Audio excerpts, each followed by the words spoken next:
The manhwa kicks off with a bird's-eye view of a bustling city, setting the stage for our story. The sun is shining, the skies are clear, and it's just another day in this vibrant metropolis. A mysterious figure, draped in a cloak, stands gazing over the city. Who is he? What's he planning? The plot thickens. Down in the streets, life is bustling.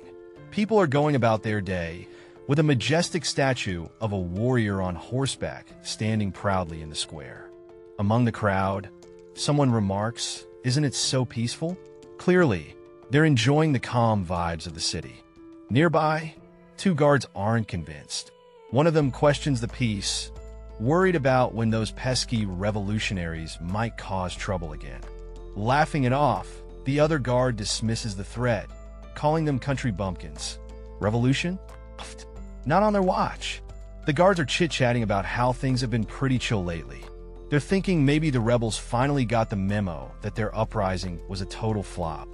Another guard joins the convo, agreeing that it's been peaceful. He's betting the Emperor's knights handled the situation. Cut to a statue, standing tall, a symbol of order. But will this calm last? Someone's hoping it does. Deep underground, a torch flickers, setting the mood for some serious plotting. One word is whispered with intensity: tonight. The atmosphere is tense as a group huddles over a map. They've got big plans, taking down the Emperor and toppling the Empire. Game on? This is the only way to regain the kingdom, declares a determined warrior, clenching his fist with resolve. The dim room adds to the dramatic tension as they discuss their strategy.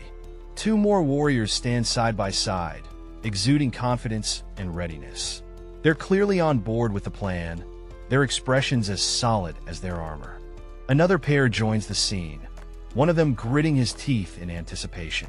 The atmosphere is charged. Everyone seems ready to jump into action.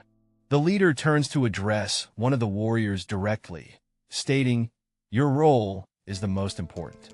The weight of responsibility hangs in the air. The warrior, revealed to be Logan McLean, stands at the head of the table. The focus is on him as the others look on, awaiting his next move. A close-up of Logan's face shows determination, with a slight hint of ruggedness. He's clearly been through a lot, and he's ready for more. Logan acknowledges the gravity of the situation with a simple, "I'm aware." His confidence is palpable, setting the tone for what's to come. In a dimly lit hallway, a soldier with red hair catches everyone's eye. He seems to be on a mission as other armored comrades walk by. A fellow soldier sneaks up to the red-haired guy, tapping him on the shoulder with curiosity. The comrade spills the beans about a secret text and a mysterious book that people have died to protect. The red-haired soldier clarifies his dedication, while his buddy keeps up the playful banter. A third soldier steps in, warning them to stop the chatter, as it might insult their comrades. The scene opens with a red-haired figure turning his back, his words piercing the silence. And this isn't rooted in patriotism. His motivations run deeper, fueled by something far more personal. As the tension builds, his face, shadowed and intense, reveals the true drive behind his actions. But revenge. Suddenly, we're thrust into a dramatic confrontation outside a castle. Bodies are on the ground, and a fierce battle cry echoes, setting the stage for an epic showdown. A young warrior, Logan, is highlighted as a prodigy.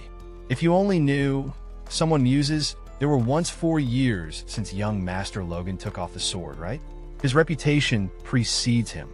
Logan, having trained for a decade, stands resolute. His journey, marked by 10 years of rigorous knight training, has prepared him for this moment. In a dimly lit room, a stern-looking figure with fiery red hair stands tall and unwavering. His sharp eyes and formal attire add to the intensity as he firmly demands, "Get out."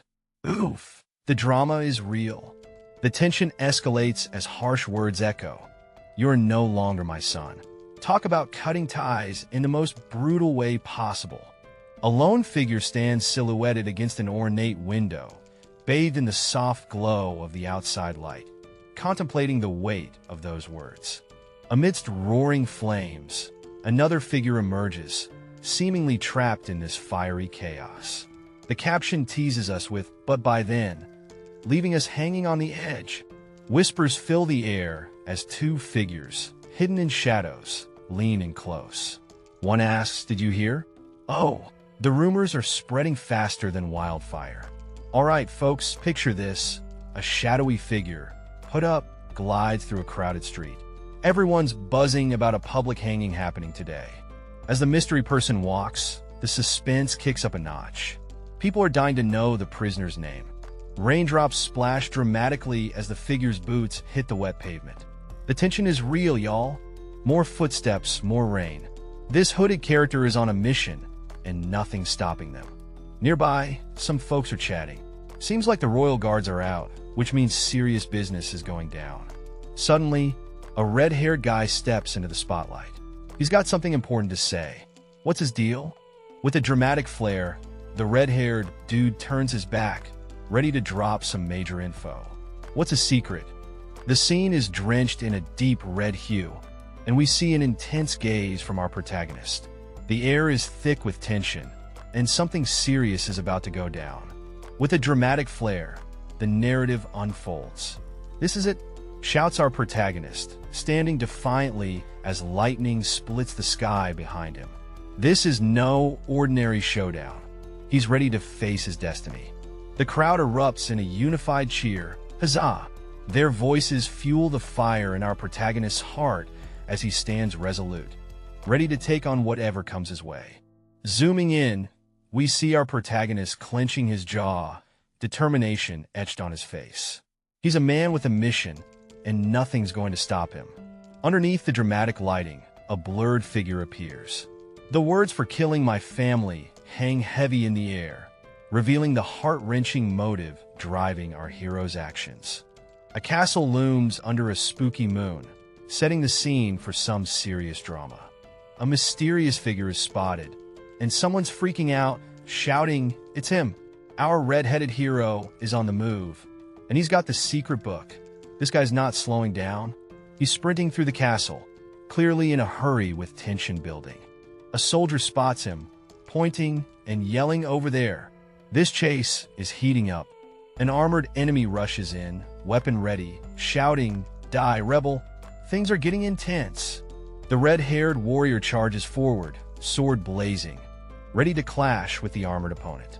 Sparks fly as their swords meet in a dance of steel and fury. With a fierce gaze, the red-haired fighter pushes back against the opponent, unleashing a powerful strike that echoes through the battlefield. The opponent grits his teeth, feeling the impact of the red-haired warrior's relentless assault. He struggles to hold his ground, sweat dripping down his face. Fueled by adrenaline, the red-haired warrior lands a critical hit, causing the opponent to stagger back in shock, blood splattering from the wound. With rage in his eyes, the opponent swings his sword with all his might, aiming to strike back at the red-haired fighter.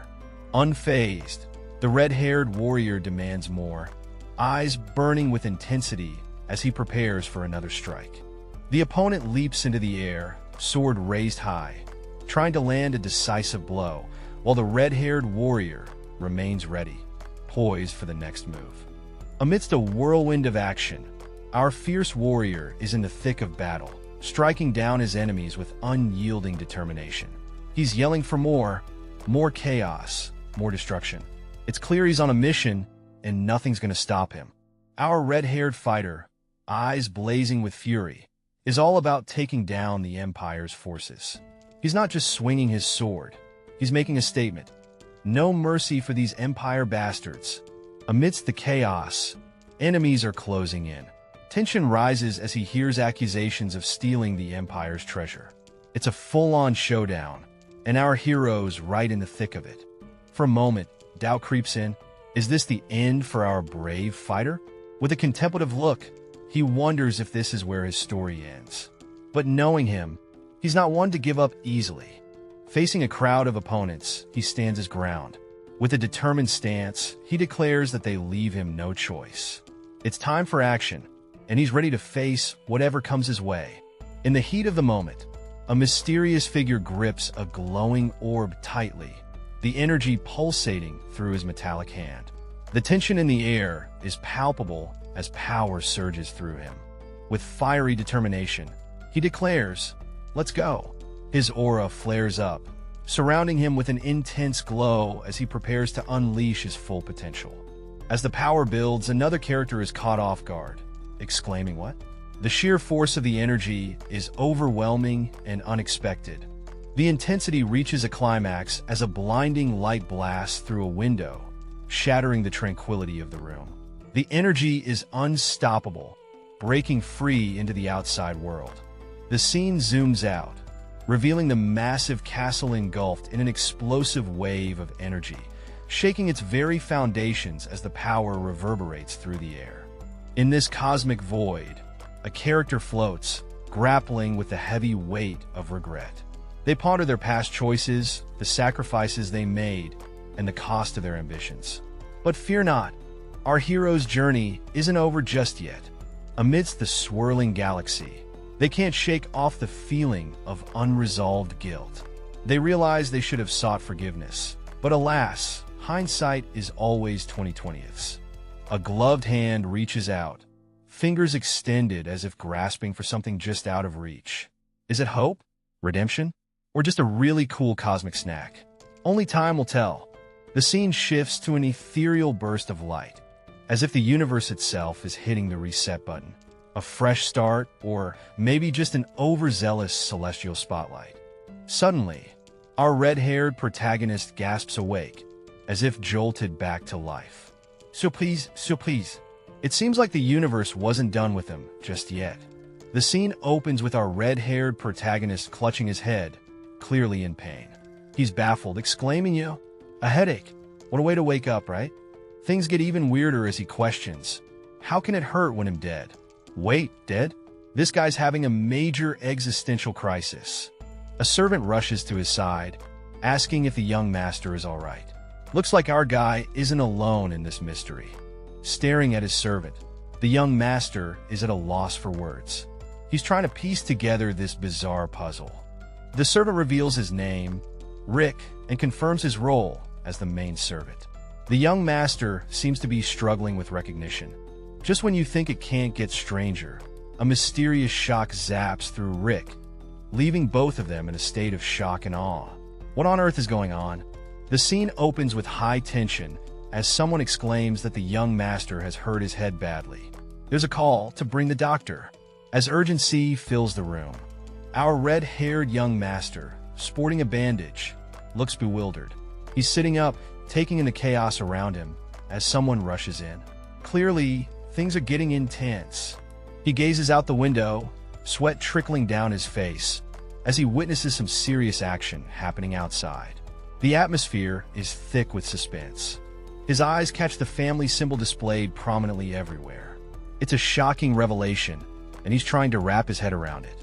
Is something big about to go down? His internal monologue reveals his disbelief. Is this a dream? He wonders as the weight of the situation begins to settle in. The door creaks open, and a figure steps in, nervously calling him brother. The mystery thickens, and it seems like family ties are about to get complicated. Ronan's looking a bit shook as someone checks if he's all right. But wait, that voice, it's ringing a bell. Walking down the corridor, Ronan's got his game face on, like he's ready to tackle whatever's coming. Our guy Ronan is sweating it out, lost in some deep thoughts. What's going on in that head of his? His fist clenches tight. This scene, it's like deja vu hitting him hard. And bam! A flashback of Ronan's first duel kicks in, the memory sharp as ever. Out of nowhere, Ronan snapped back with a fierce yell. Flick off. Someone's not in the mood today. Things are getting heated as a red-haired character is accused of something serious. The intensity is off the charts. Whoa, someone's calling out to Logan, who looks like he's just seen a ghost. Now, we have a new player in the scene, urging that the young master get some rest. Seems like things are really going down.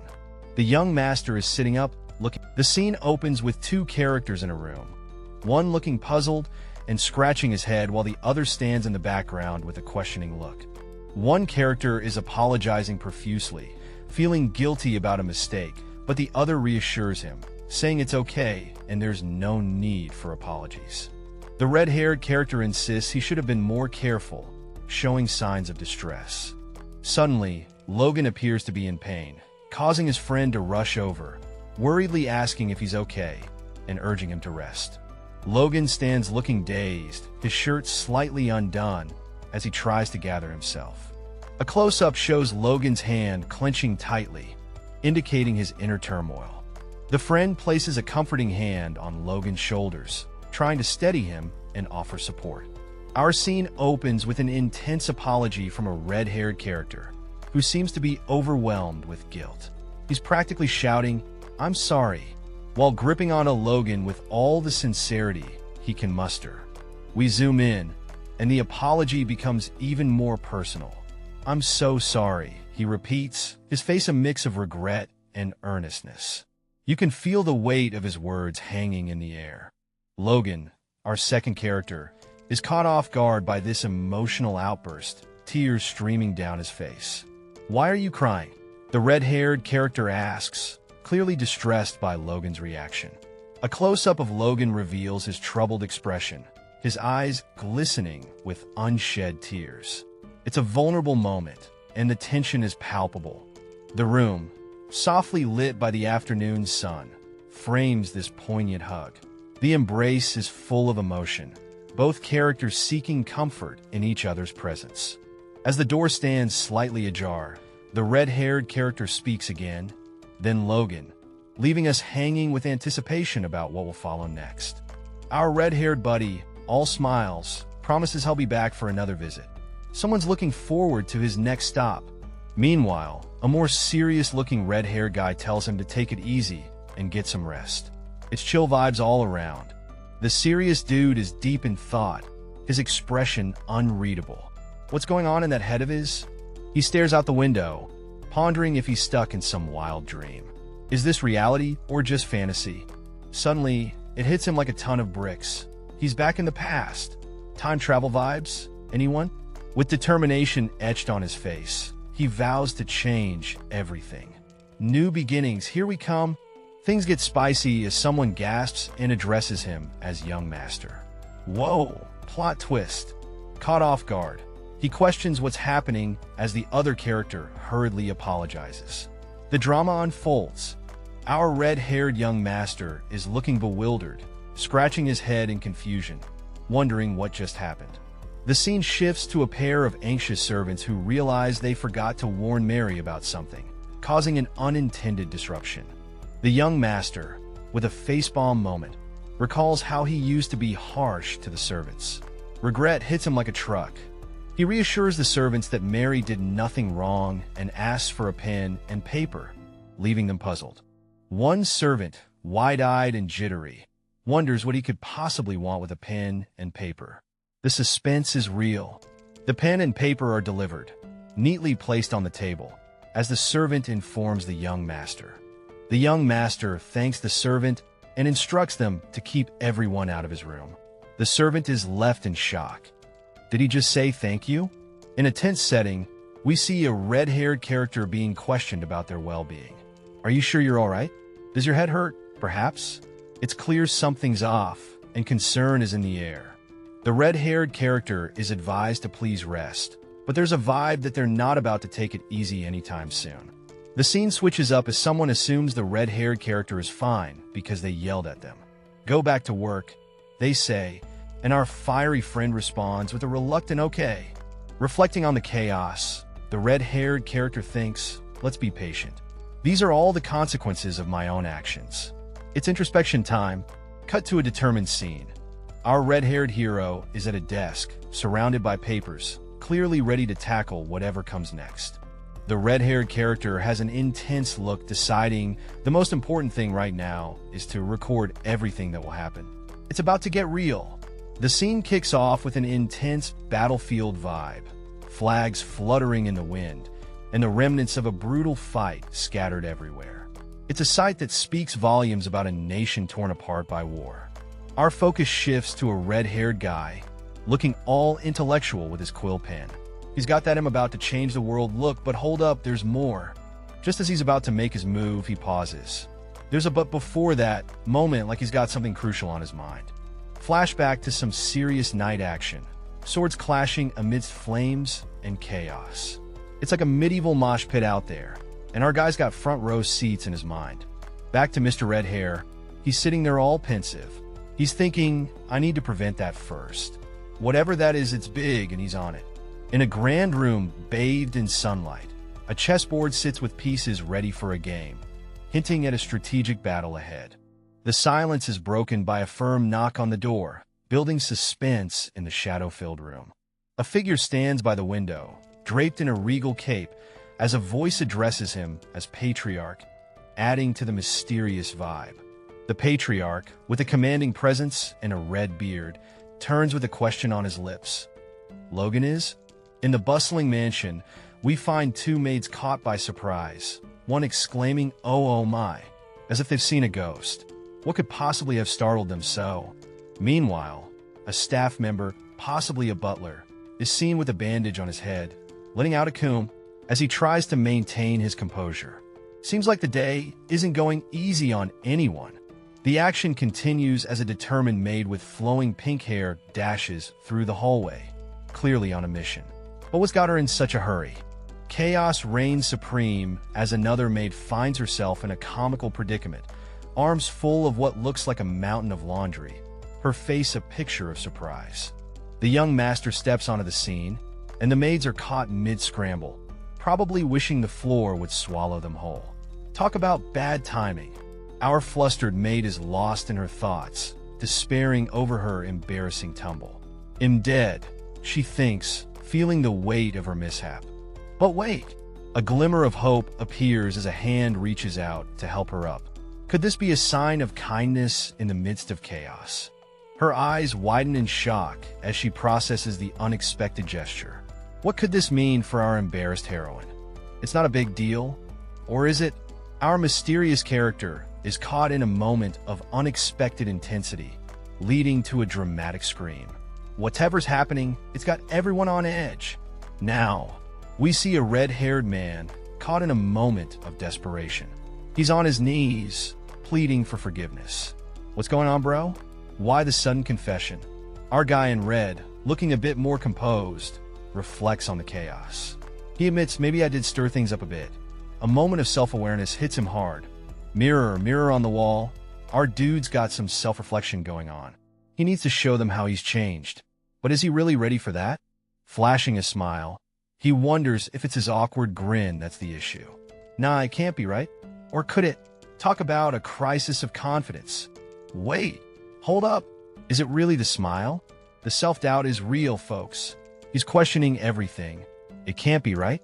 The scene shifts as our red-haired friend is being announced. The first young master is here to see you, says the attendant. It's about to get real, y'all. In a dimly lit room, a young man with striking red hair and a formal outfit addresses his father, his voice heavy with emotion. The father stands by a window, his back turned, delivering a harsh blow. You are no longer my child.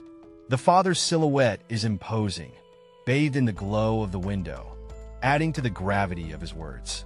The shadowy figure of the father looms large, his presence dominating the room. The young man, his hand clenched tight, conveys his inner turmoil and determination. As the door creaks open, tension fills the air, signaling a pivotal moment in their relationship. The young man reappears, standing resolute, and repeats his call, Father. In a formal yet strained tone, he introduces himself as Logan, seeking acknowledgement. The father, now slightly turned, utters Logan's name. The scene opens with a young man, his face obscured, whispering the word father, with a sense of urgency and gravity. Enter the father, a distinguished man with a commanding presence, asking, So, what is it? With a curious yet authoritative tone. The young man, gathering his resolve, admits, I expected this, but it's really cold. Well, it's been 4 years for me, but the same face every day. I'm here because, he continues, stating his intention, I would like to get your permission for going into isolated training on the family plot. The father echoes, intrigued, isolated training? An image of a knight in shining armor flashes, symbolizing the strengthening of troops and developing of weapons, hinting at the nature of the training. Meet our fiery-eyed protagonist, who's having a serious money crisis. He's all fired up, declaring, "I need money." Talk about being straight to the point. Shift your gaze to a bustling city scene. The place is wide open for business, promising golden opportunities for those daring enough to seize them. Our guy is eyeing this chance like a hawk. But there's a catch. A risky mission promises a big payout. The downside? It's a monthly event, and it could either fill his pockets or empty them in a blink. Our hero needs to up his game, boost his martial arts, and work on his charm. But oh boy, does he have some convincing to do with his skeptical brother. In this tense exchange, our protagonist is trying to sell his plan to his brother, who's not buying it easily. Trust issues? You bet. Reflecting on the situation, our guy realizes that winning trust isn't a walk in the park. He's got to earn it, and it's not happening overnight.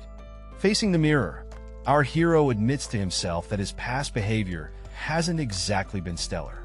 Time for some serious self-reflection. Buddy, his brother, looking weary and unimpressed, is clearly tired of the same old promises. He's heard it all before, and he's not holding his breath for change. A mysterious character stands in a dimly lit room, reflecting deeply on their past actions. They've realized the consequences of being immature and reckless. With a close-up on their eyes, they admit to being extremely foolish and immature. It's a moment of raw honesty. We see the character placing a hand over their heart, a gesture of sincerity and determination. They plead with their father, asking for permission to rectify their past mistakes, showing a vulnerable side. Their father seems to consider the request seriously, noting that this time, it doesn't sound like just another excuse.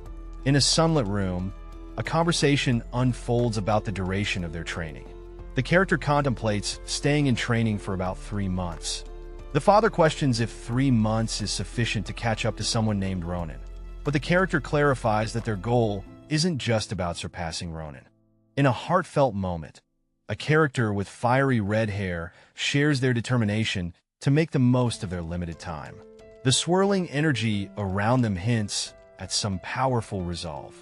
The scene shifts to another character, dressed in a classic vest and ruffled shirt. With a soft expression, they simply say, "I thank you."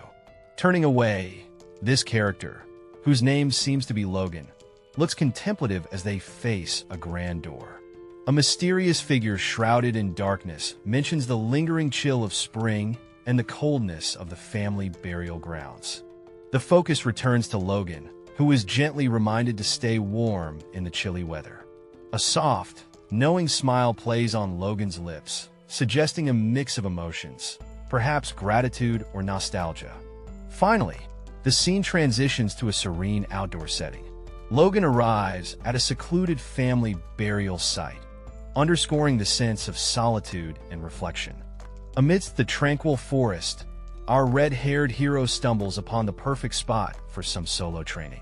It's tough and hidden, just what he needs to keep his training techniques hush-hush. With a determined look, he makes sure no one's around to witness his secret training methods.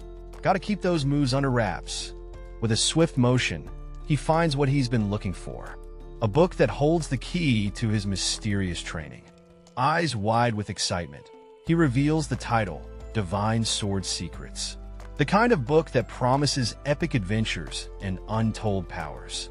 As he holds the book aloft, it glows with a mystical aura. This isn't just any book, it's a game changer, folks. Our hero recalls the painstaking process of encoding the book's secrets in a special code. Only he can decipher its hidden wisdom. With a smug grin, he reflects on his cleverness, proud of his secretive work. This guy's got tricks up his sleeve. He ponders the truth within the Book of Secrets, setting the stage for a revelation that could change everything. After a moment of reflection, the character is contemplating their progress. With serious vibes, they're thinking, before I resurrect, I need to make sure I'm ready. Intense, right? Now, this is where it gets fiery. Our hero's hand ignites with a powerful glow, and they're like, I have a chance. You can almost feel the energy crackling. Then, the character focuses hard, channeling their power with all they've got. They're ready to push forward, no matter the odds.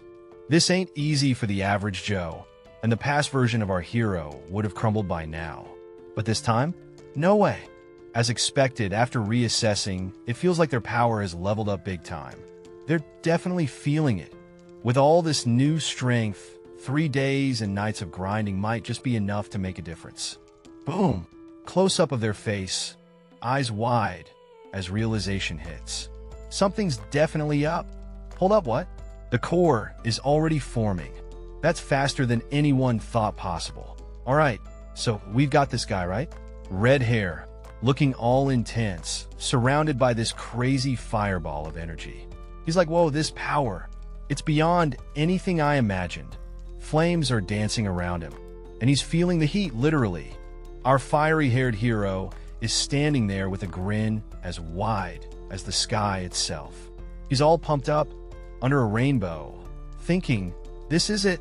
I'm a whole new level of awesome now. Now, we see a hand gripping a sword with determination. The thought bubble reads, if the contents of the secret book are correct, and you know something epic is about to go down. Boom! Foot slams into the ground with a force that shakes the earth. Our guy's making moves, and they're loud. Check this out. He's spinning like a tornado, sword in hand, with that intense look in his eyes. Energy swirling, and he's on a roll, unleashing some serious power.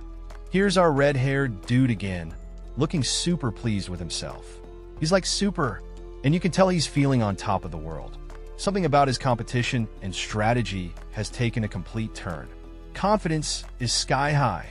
Standing amidst nature, our red-haired hero reflects on the mysterious speed at which the core of the force was formed.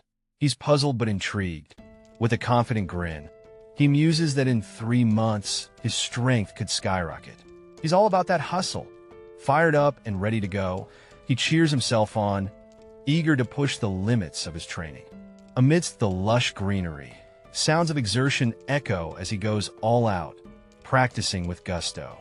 The sun peeks through the leaves, casting a warm glow as he continues his relentless training. Time passes, and the forest grows darker, but the training doesn't stop. This guy's a machine. Morning breaks with a crisp breeze rustling the treetops. Nature's alarm clock for our determined protagonist. Boots firmly planted on the ground, he stands poised, the end of his training journey in sight. Gazing up at the towering trees, he realizes it's the final day of his intense training. The anticipation builds. In the heart of a sun-dappled forest, our hero stands tall with his back to us.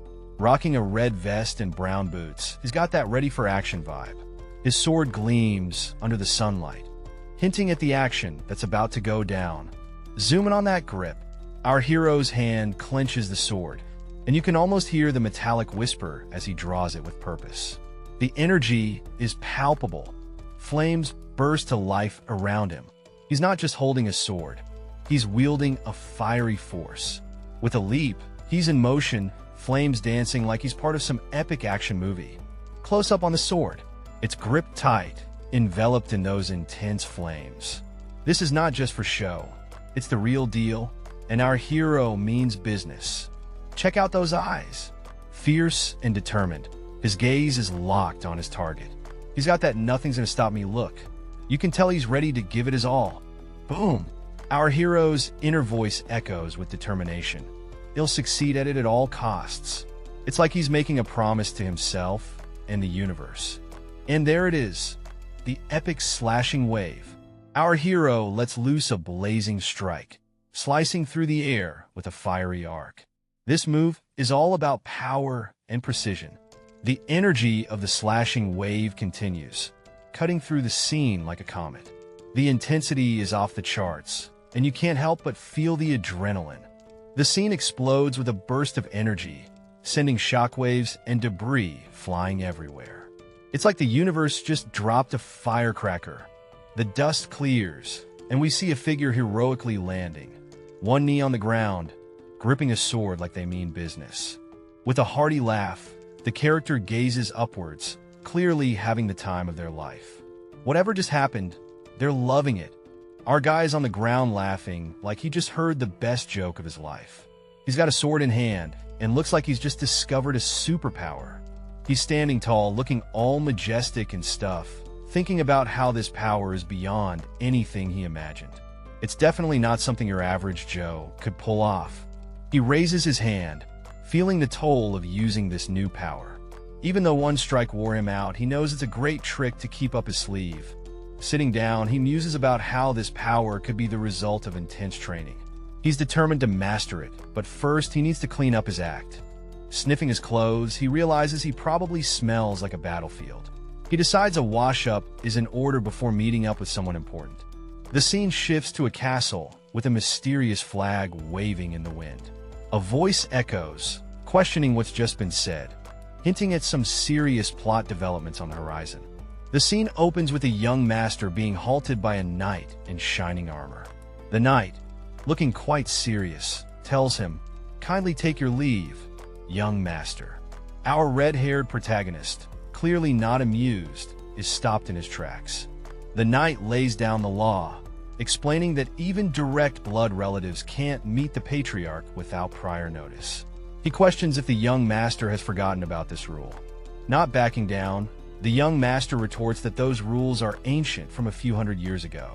He asserts that he met the patriarch just 3 months ago, challenging the knight's point. The knight responds with a poker face, suggesting that maybe the previous guard didn't do his job right. Meanwhile, the young master is having a mental note, realizing that the knight is really mad about this. Our protagonist, feeling the heat, thinks to himself how the knight is seriously mad about the whole situation. The tension ramps up with a whispered exchange among armored guards. They acknowledge the situation is tricky, with the knight determined not to let anything slip by unnoticed. With a dramatic flair, one character boldly challenges another to a duel. The atmosphere is charged with intensity as the gauntlet is thrown down. The onlookers are stunned, echoing "What did he say?" The challenged character seems taken aback, as if questioning their own courage. Amidst the tension, a sneering remark cuts through, questioning the challenged character's bravery. It's a classic "Are you chicken?" moment. Another character, with a green hue to their hair, mocks the bravery of others, suggesting they're past their prime. Ouch! Finally, the green-haired character, with a sense of reluctant determination, agrees to the duel, saying, "I'll do it." The stage is set for an epic clash. With a dramatic flair, a hand clenches tightly, glowing with determination. The words "I accept" echo with a sense of destiny being forged. The tension skyrockets as two fierce opponents lock eyes, their faces inches apart, ready to unleash their power. Spears and swords line the walls, bathed in sunlight, ready for action. A young man with red hair steps forward, facing a knight, while others watch in anticipation.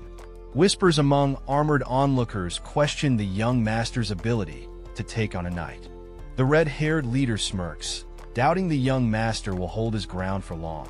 Confidently, the red-haired leader bets the young master won't last even 5 minutes. The young master looks calm and collected, seemingly unfazed by the upcoming duel. The knight, with green hair, advises the young master to take care and avoid injury. A young guy, dressed in red and carrying a weapon, is ready to take on a fight. He's got no fear, but man, people around him are like, this dude has no guts. In the next scene, our red-haired hero is thinking about how he ended up fighting. A group of folks stands behind him, looking all concerned.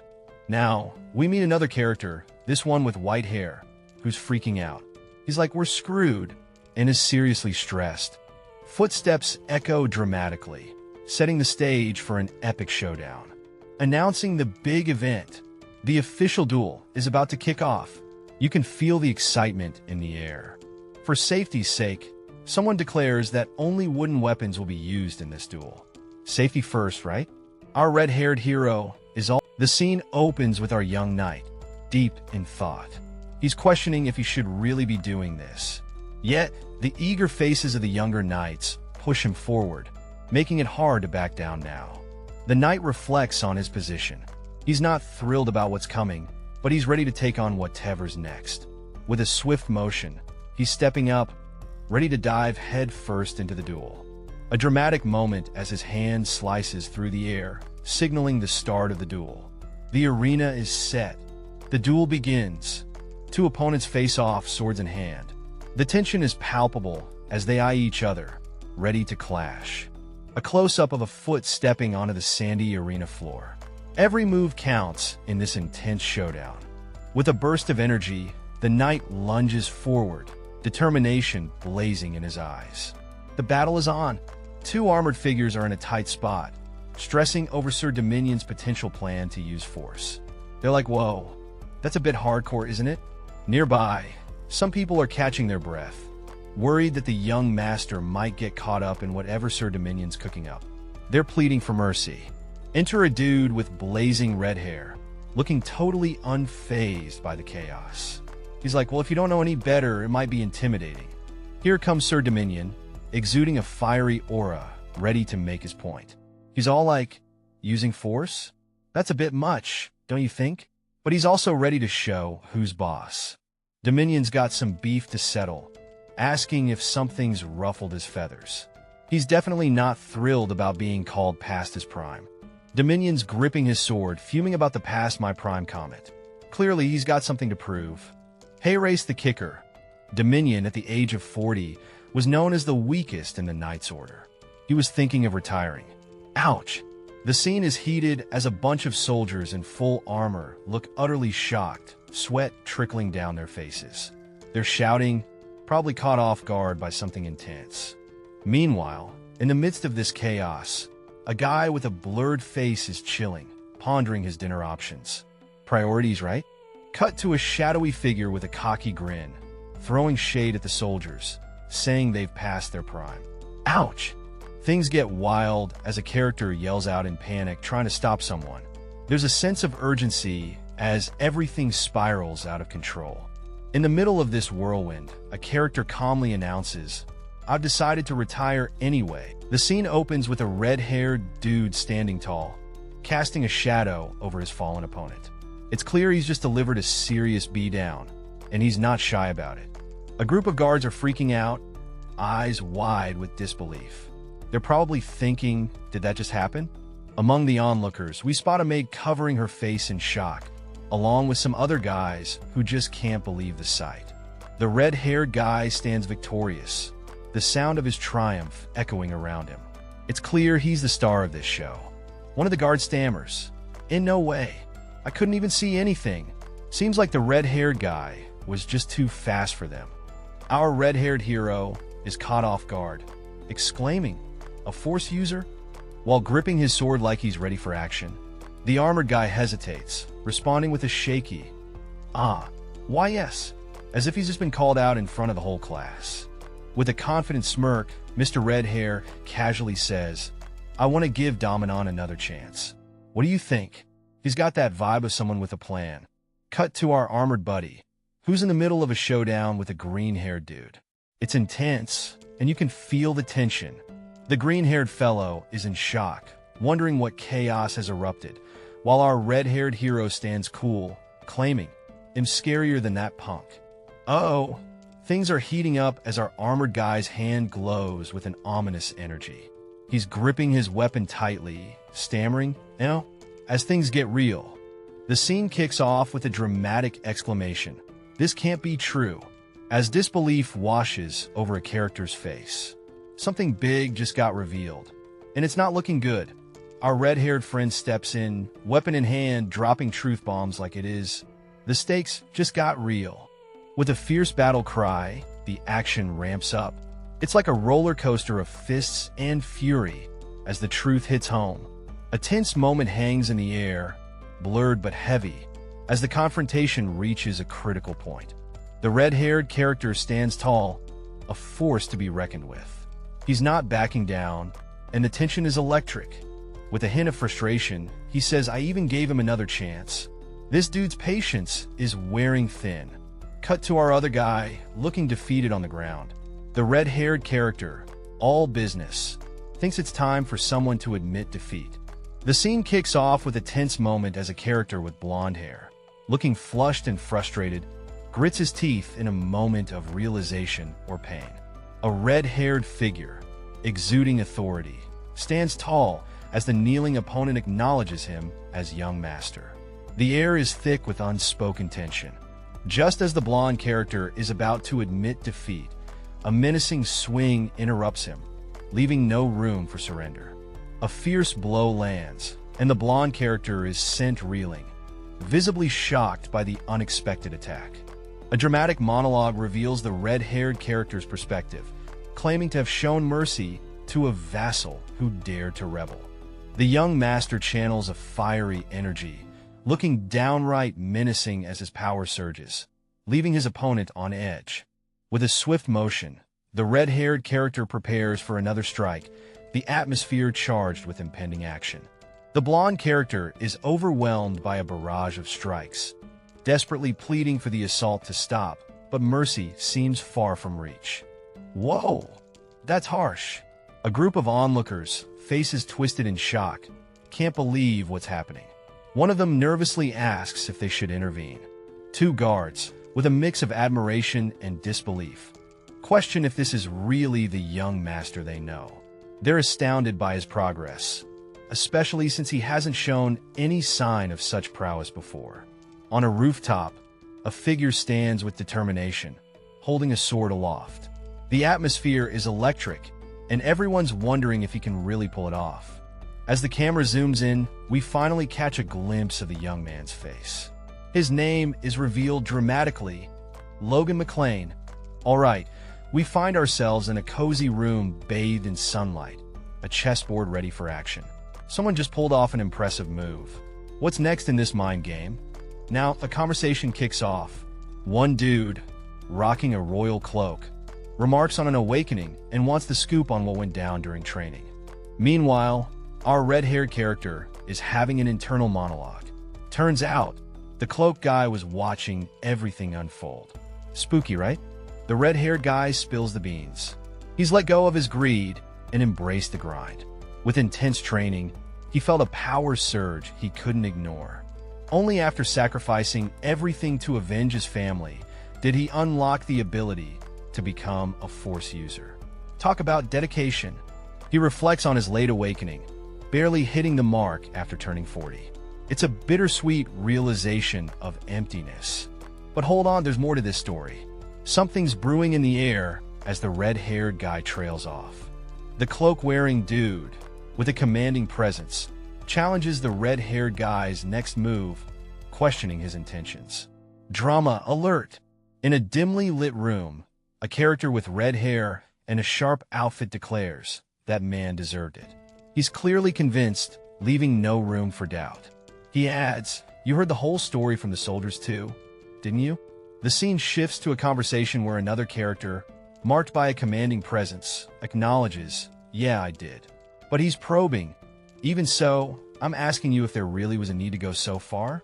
Back to the red-haired character, who stands firm and resolute, responding, "Yes, there was." There's a tension in the air, as his conviction is unshakable. The commanding figure, with a robust build and a fierce beard, seems taken aback. "Huh, there was?" he questions, disbelief coloring his voice. Flashback time. A grinning soldier in armor vividly describes the man's threat. That man was trying to take the food out of his people's mouths just to gain some coin. He paints a dire picture of unchecked ambition. Suddenly, an illustration of wooden blocks stacked neatly in a pyramid appears, glowing with stability and balance. But then, chaos ensues. The blocks are now teetering precariously, with the once solid pyramid turned upside down, symbolizing imbalance and potential collapse. The scene is intense with someone lying on the ground, seemingly knocked out, while a group of armored guards stands ominously. Looks like trouble just went down. Now we've got a red-haired character stepping in, explaining that someone forgot their duty and tried to pull a fast one. Oh, someone's in hot water. Things heat up as another character with a commanding presence talks about repaying for damage. The redhead is wondering why things are being forgiven so easily. The redhead is visibly nervous as they're asked if they want a punishment. They quickly backtrack, not wanting any of that smoke. The commanding figure makes it clear that what went down wasn't right, and warns not to repeat it without permission. Somebody means business here. Redhead nods along, agreeing to keep the warning in mind. Better to play it safe, right? A chessboard is revealed, and we're left with a cryptic line about something important to know. Feels like there's a deeper game afoot. All right, picture this. We got a red-haired dude, looking all sorts of confused, with a big OL question mark above his head. And he's like, "You're..." But we have no clue what comes next. Our guy's getting some serious news. His fiancée, Rena, is on her way, and he looks like he just saw a ghost. Talk about a plot twist. He's sweating bullets now, whispering to himself, "Ah, she's finally coming." Sounds like he's in for quite the ride. Then, we get this dramatic flashback of Rena, looking all majestic and mysterious. The suspense is real. Suddenly, the tone shifts, and we hear someone shout "Cash Cow," with an evil grin, like they just hit the jackpot. Finally, we see a glimpse of Rena from behind, and she's all like, "Here comes Princess Rena Wolves. This is going to be wild." The scene opens with a breathtaking view of a grand castle, its towering spires reaching into the sky. Our mysterious hero strides confidently towards the entrance, the crowd parting like the Red Sea, eyes wide with admiration and maybe a hint of fear. What's this person's deal? We're about to find out. All right, stepping onto the scene with style, a figure in a stunning gown makes a grand entrance. The fabric whispers luxury as it brushes the floor. Two guards are caught off guard, eyes wide, as Lady Rena makes her appearance. The floral motifs add a touch of grace to her already mesmerizing presence. Lady Rena, with her flowing white-blue hair and an elegant gown, seems to have been away for a while. Her entrance is both nostalgic and powerful. Her soft voice breaks the silence. "Have you been well?" There's an air of mystery and warmth as she addresses someone important. A hearty laugh echoes as a bearded man compliments her. "Ha, you've become a true lady, young Lady Rena." His words are filled with respect and a hint of pride. A nearby guest can't help but blush, recalling Lady Rena from her younger days, now marveling at her beauty. But wait, something's stirring in the background. There's more to this gathering than meets the eye. In the shadows, a mysterious figure wonders why the one who should be happiest isn't. What's going on in his mind? The scene shifts to a noble woman, gracefully holding a letter. She's about to reveal what the Count entrusted her with. The suspense is building. She reads it out loud. "To my dear friend, Baron Patrick McLean." Ooh, sounds serious. Fast forward 30 minutes, and the guards are already snoozing. This letter is taking forever. What's in it? And bam! The letter drops the bombshell. We request to break off the arranged marriage. Courtesy of Kieran Wolves. Talk about drama. With a nonchalant "that's it," the room falls silent. Did everyone just get hit by a plot twist? The scene ends with an intense silence in the grand hall. You could cut the tension with a knife. He beat around the bush, but our main guy isn't fooled. He's piecing together the real message hidden beneath all those words. This gentleman isn't holding back. He's roasting someone's son, calling him the worst. And with that, he's questioning the point of joining forces. With a wave and a goodbye, they decide it's best to go their separate ways. Our guy finally gets it. This is what the chatter was all about. Enter the scene, a dude with a seriously intense vibe. His inner dialogue screams, "I'm not playing around," and you can feel the tension in the air. Now, onto the guards who seem pretty focused. The air is thick with anticipation, and you can almost hear their thoughts. A new player enters, a woman determined to set things straight. She's got history here, and she's ready to clear up any messes. Her eyes are filled with nostalgia as she talks about her childhood days spent here. It's clear this place means a lot to her, and the cherished moments that stayed in my young mind are precious. I have no wish to abandon them. A reflective vibe takes over as we dive into the memories of youth, full of sweet nostalgia and perhaps a hint of longing. But I am bound to my family. I have no choice but to follow their direction.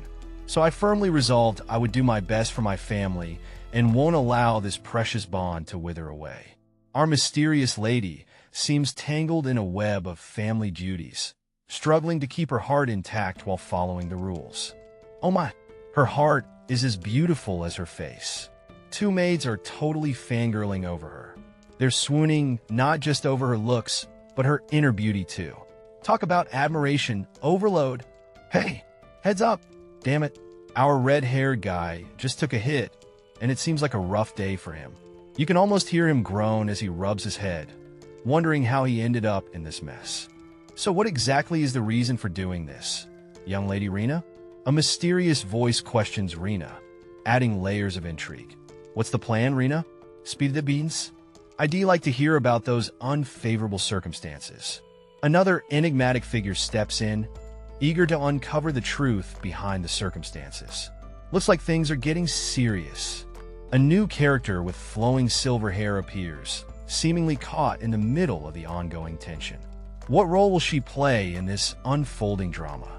Marion Kairos, my stepmother and Rowan's biological mother. Meet Marion Kairos, the formidable stepmother with a gaze that could pierce through steel. Family dynamics just got a lot more interesting. She's long regarded me as an enemy because of the matter of succession, so I thought she'd stay quiet. The red-haired guy reflects on the complicated family feud over succession. It's not just about blood ties. It's about power plays and alliances. But the family's honor is a different matter. Huh? Is that it? The room is filled with tension as someone challenges the value placed on family honor. The stakes are high, and emotions are even higher. An unknown character, with flowing silver hair and a mysterious demeanor, apologizes. They claim to be unaware of certain reasons, hinting at secrets they cannot disclose. Someone else presses them, questioning their knowledge about the importance of family honor. The scene shifts dramatically. A dark-haired figure arrives, accusing the group of breaking some crucial engagement without reason. Another character, cloaked in mystery, demands an explanation, their presence adding a layer of intensity. As shadows loom, the silver-haired character stands on a balcony, responding to the accusations. Below, two figures exchange knowing glances, adding a sense of intrigue and anticipation to the unfolding drama. And then, the bombshell drops. A character, appearing flustered and shocked, exclaims 3 million. The name Dwayne Filsner is mentioned, adding a twist of financial stakes to the already tense scenario. Alright, so we have this red-haired dude who's absolutely thrilled about grabbing something important. He's got that smug look, like he's just hit the jackpot. And then, BAM, enter a bearded guy, absolutely losing it. He's all like, how dare you? With eyes blazing, ready to throw down. Meanwhile, we've got two armored knights getting tossed around like ragdolls. They're like, he's too strong. Clearly, someone's been hitting the gym. One brave knight steps up, telling a lady to hide behind him. He's got that I got this vibe, ready to protect and serve. Things calm down a bit, and the knight's like, please stay safe while I handle this chaos. He's all about duty and honor, looking out over the battlefield. The bearded dude, now cool as a cucumber, asks the young knight if he's high-ranking. He's impressed, giving off a respect, young blood kind of vibe. Our young knight stands firm, declaring his loyalty to the Empire. He's ready to risk it all to keep the peace. Talk about dedication. Dripping with sweat, this guy's face is all tense, like he's just been through a roller coaster of emotions, and he's not loving it. A hand clutches a table in frustration. The talk is about a man of honor, Lord McLean, who's expected to act with integrity and not persecute the young or junior members. A woman speaks from behind a man in armor, urging him not to wage war with McLean's house. It's an intense plea for peace and understanding. On a dramatic red stage, a bearded guy looks fierce, almost theatrical, as he thinks about McLean's honor and the challenges they face. A character asserts that the House of McLean doesn't persecute guests, standing firmly on their principles, with a mysterious figure backing him. The warm light of a grand room sets the stage for a declaration. They won't accept a one-sided offer from the wolves, demanding something in return. The bearded man demands an apology to his son from the envoy, setting the terms to avoid any further drama. It's all about respect here. Decked out in shining armor, A knight eagerly praises their patriarch, marveling at the true nobility on display. It's all admiration and awe in the air. Suddenly, a hand shoots up with urgency. Someone's got something important to say, and they're not about to hold back. A red-haired man steps forward, his face serious. He's got a request related to a broken engagement, and it sounds like a big deal. With a fierce expression, he insists on being heard. The stakes are high, and he's adamant. They must take the money. The argument intensifies. Letting them off with just words? That's madness. 3 million gold is no joke. It's the whole budget for House McLean. A woman is taken aback by the mention of financial support being cut off. Panic is setting in, and questions are flying. The red-haired man is relentless. He declares they must secure those 3 million, no matter what. Desperation is setting in. In a twist, the bearded patriarch calmly states he'll accept the apology. The room is stunned. What just happened? The red-haired man is shouting, clearly angry, and our protagonist looks back with determination. The tension is real. Our guy clutches his chest, glowing with some intense energy. He's shocked, realizing that his problems are bigger than he thought. Face to face with the red-haired dude, who's got a serious kingly vibe. They're definitely not discussing the weather. Bam! The protagonist is hit with the truth bomb. His family is broke. Like really broke. Poor guy can't believe it. Money problems galore. Turns out, House McLean owes a whopping 3 million gold. That's not pocket change. And just when he thought it couldn't get worse, the yearly interest is 150,000 gold. Somebody get this guy a financial advisor. Okay, so we're in the middle of a heated debate, and someone's pointing out that without Kairos support, they'd be totally bankrupt right now. Tough times, huh? Next, we got a dude dramatically declaring they're broke, like broke as heck. The Emperor's biggest family drama unfolds in front of us. Meanwhile, another guy's having a bit of a crisis, thinking about all the chaos, and it's hitting him hard. Now we're talking serious business. The reason they need to accept this 3 million gold offer. The stakes are high. Enter the man with a mane of red hair, talking about honor. He's like, would you have me go back on my word for honor? Deep stuff.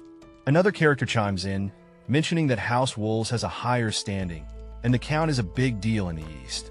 A knight and his pal are discussing how House Wolves isn't their lord, even though they're a major power in the East. Finally, a woman with striking silver hair remarks that House Wolves isn't an irrational family, bringing a bit of calm to the storm. We find young Master Logan confronting a mysterious woman. He's questioning how she can break their engagement so easily, clearly in disbelief. Suddenly, there's a dramatic reveal as someone calls out Princess, suggesting a royal twist in the tale. Logan is meeting this mysterious lady, who thanks him for coming and drops the bombshell that they might have to break up today. Despite the breakup talk, the woman expresses a desire to create a final memory together, adding an emotional twist. Logan, feeling defeated, reflects on his life being ruined as a young master, his expression a mix of resignation and defiance. In a bold move, Logan urges Rena to come with him tonight, suggesting an escape. But then, something unexpected happens. Logan is left in shock, stuttering Rena, as the tension in the room reaches its peak. Alright folks, things are getting heated as our intense red-haired guy is fuming with distrust. His past experiences have him convinced that women are nothing but trouble. Ouch! He's sure that this mysterious woman is up to no good, planning to ditch the engagement like it's yesterday's news. Enter the scene. A striking silver-haired woman who looks like she walked straight out of a fairy tale. She's got a too bad vibe going on. She's not backing down. With a fierce gaze, she declares that this time, he's not getting away with anything. The showdown is on. In a dimly lit room, tensions are high as a character with long red hair, dressed in elaborate attire, sits surrounded by two others. The atmosphere is thick with anticipation. He recalls a pivotal moment in battle where his foot met the ground, signaling a change in his fate. The decision to stand firm was not just strategic, but deeply personal. Standing alone, he exudes resolve, shards of his past falling around him like a shattered mirror. With a determined grip, he holds onto the railing, ready for what's next, unwavering and full of purpose. Amidst the grandeur of a lavish hall, our reddish-brown haired observer spots a woman with flowing white hair on stage. It's clear there's some high-stakes drama brewing. The white-haired woman appears shocked, her expression suggesting a twist she didn't see coming. The plot thickens. Enter the noble with an air of authority, shouting Logan and questioning his audacity to defy him. Oh snap! Our noble isn't having any of Logan's excuses, demanding more than just words to mend their honor. What's the tea here?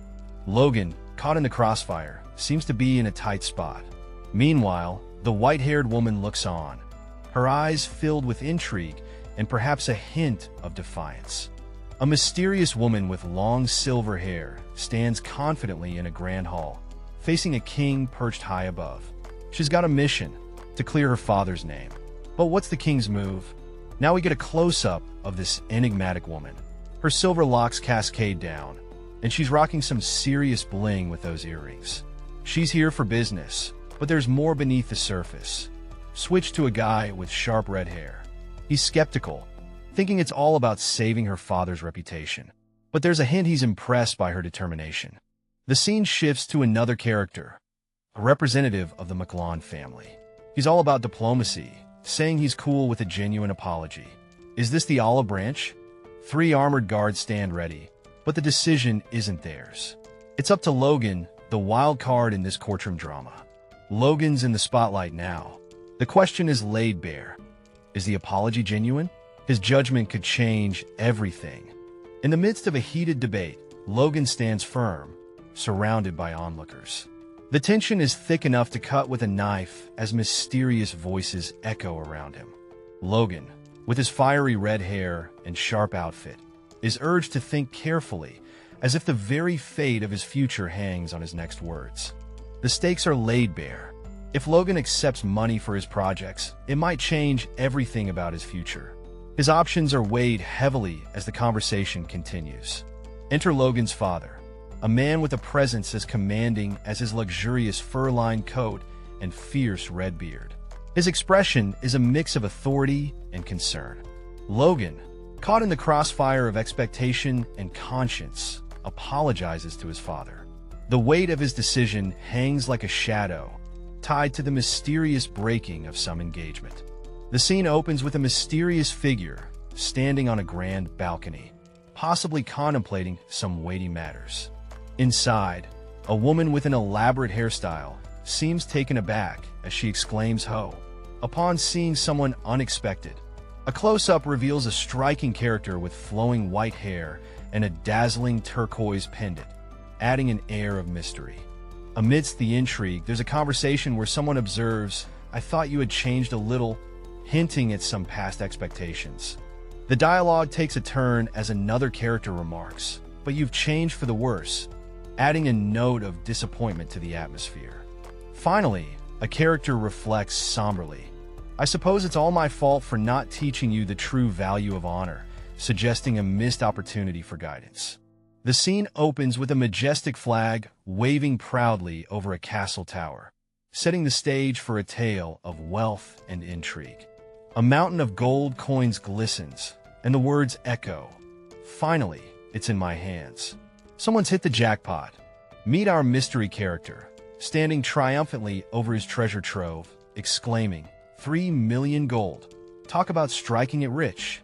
Amidst the excitement, he reminds himself to stay calm. "I need to put this money in the bank first," he muses, plotting his next move. Just as he's about to secure his fortune, a voice interrupts, asking if it's Rick. Intrigue and mystery fill the air. With a polite ahem, a visitor enters, addressing him as young master. Who could this be? Our red-haired protagonist turns to face the newcomer, curiosity piqued. "HM, aren't you?" he begins, recognizing the guest. The visitor, a rotund figure with a formal demeanor, stands respectfully, ready to reveal his purpose. "The financial manager and my father's most trusted." In other words, that greeting with smiles isn't for me. What's he up to? "I, Dwayne Filsner, am facing the biggest challenge of my life right now."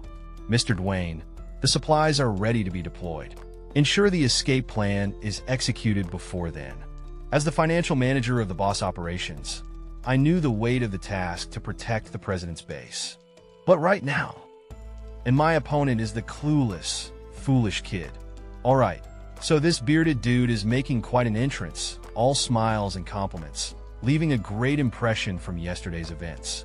He's all about praising the young master for his gutsy stand, like he's the hero of the day or something. Gestures flying. This guy is literally throwing compliments like confetti, while the young master stands there, probably wondering how to handle this cheerleader vibe. And there it is, the bearded guy with a thumbs up, laying on the flattery thick, hoping it sticks. But our red-haired young master isn't feeling it. With a what kind of nonsense is that? He's clearly desperation fills the air as one man clings onto another, begging for help just one more time. The other guy is totally freaked out, like, what's wrong with you? Let go of me. Drama much? Another character is observing the scene, wondering why someone is crying. It's like a soap opera up in here. A bearded man looks utterly shocked. He's got that I can't believe what I'm seeing face. Something big just went down. Now the scene shifts to some heavy-duty financial talk. One dude is laying down some truth bombs about a debt of 3 million gold. Yikes. Another character mentions a specific amount, 150,000 gold. Eyes are widening, sparkles and all. Clearly, someone's got insider info. A new character steps in, surprised by the revelation. You knew about it? They ask like they've been caught off guard. Amidst this gold drama, one character points out it's harvest time. You should be able to pay off that interest right now, they suggest. Meanwhile, another is wondering how much this guy really knows. Secrets everywhere. The scene opens with a bearded guy in a suit, talking about how tight the budget is while running the business. He's got that worried vibe, hands gesturing as if trying to explain the chaos of finances. Switch to our red-haired dude, who's being asked to help out. But he's firm, like rock-solid firm, and says I'm sorry, but no. Looks like he's not about to budge on this one. Back to Mr. Beardy, who's all like, see, I knew I was right. He's got that smug look, thinking he's predicted the outcome, but hey, maybe he's just talking to himself. Our red-haired friend is standing in front of a mountain of coins, saying he's using the money for the fam priorities, right? But he's clear, it's not for the business. Zooming on Mr. Red Hair's face, he's got that intense look thinking about the future. It's all about looking ahead and planning smart. Beardy's getting a bit heated, as if he knows more than he's letting on. He's demanding, just hand it over to me. Drama's heating up? Now we see the coins again, and Red Hair's contemplating using it to pay off family debts. But the big question is, how much would it really change things? Two characters are in a deep conversation about their financial woes. The red-haired guy is all about that big budget life, dreaming of a future where they can finally breathe easy. The bearded fellow seems taken aback, letting out a huh? As he processes what's being said, red-haired guy is worried about spiraling back into debt, questioning the sustainability of their current practices and calling it a vicious cycle. But wait, he's got a plan.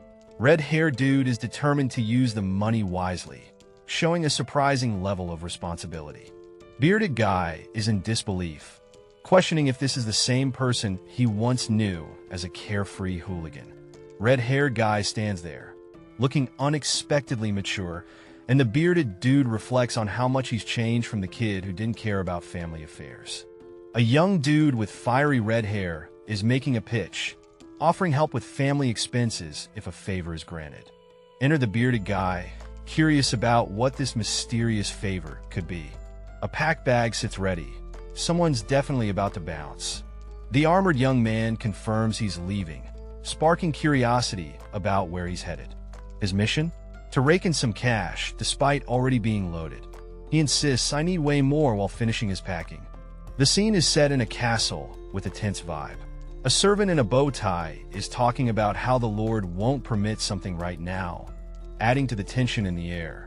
Our red-haired hero is caught off guard, clearly not expecting this. He's in a state of disbelief, asking the servant to clarify, looking quite puzzled. The protagonist, with determination in his eyes, tells someone to shut up, as he's deep in thought about his inability to question things right now.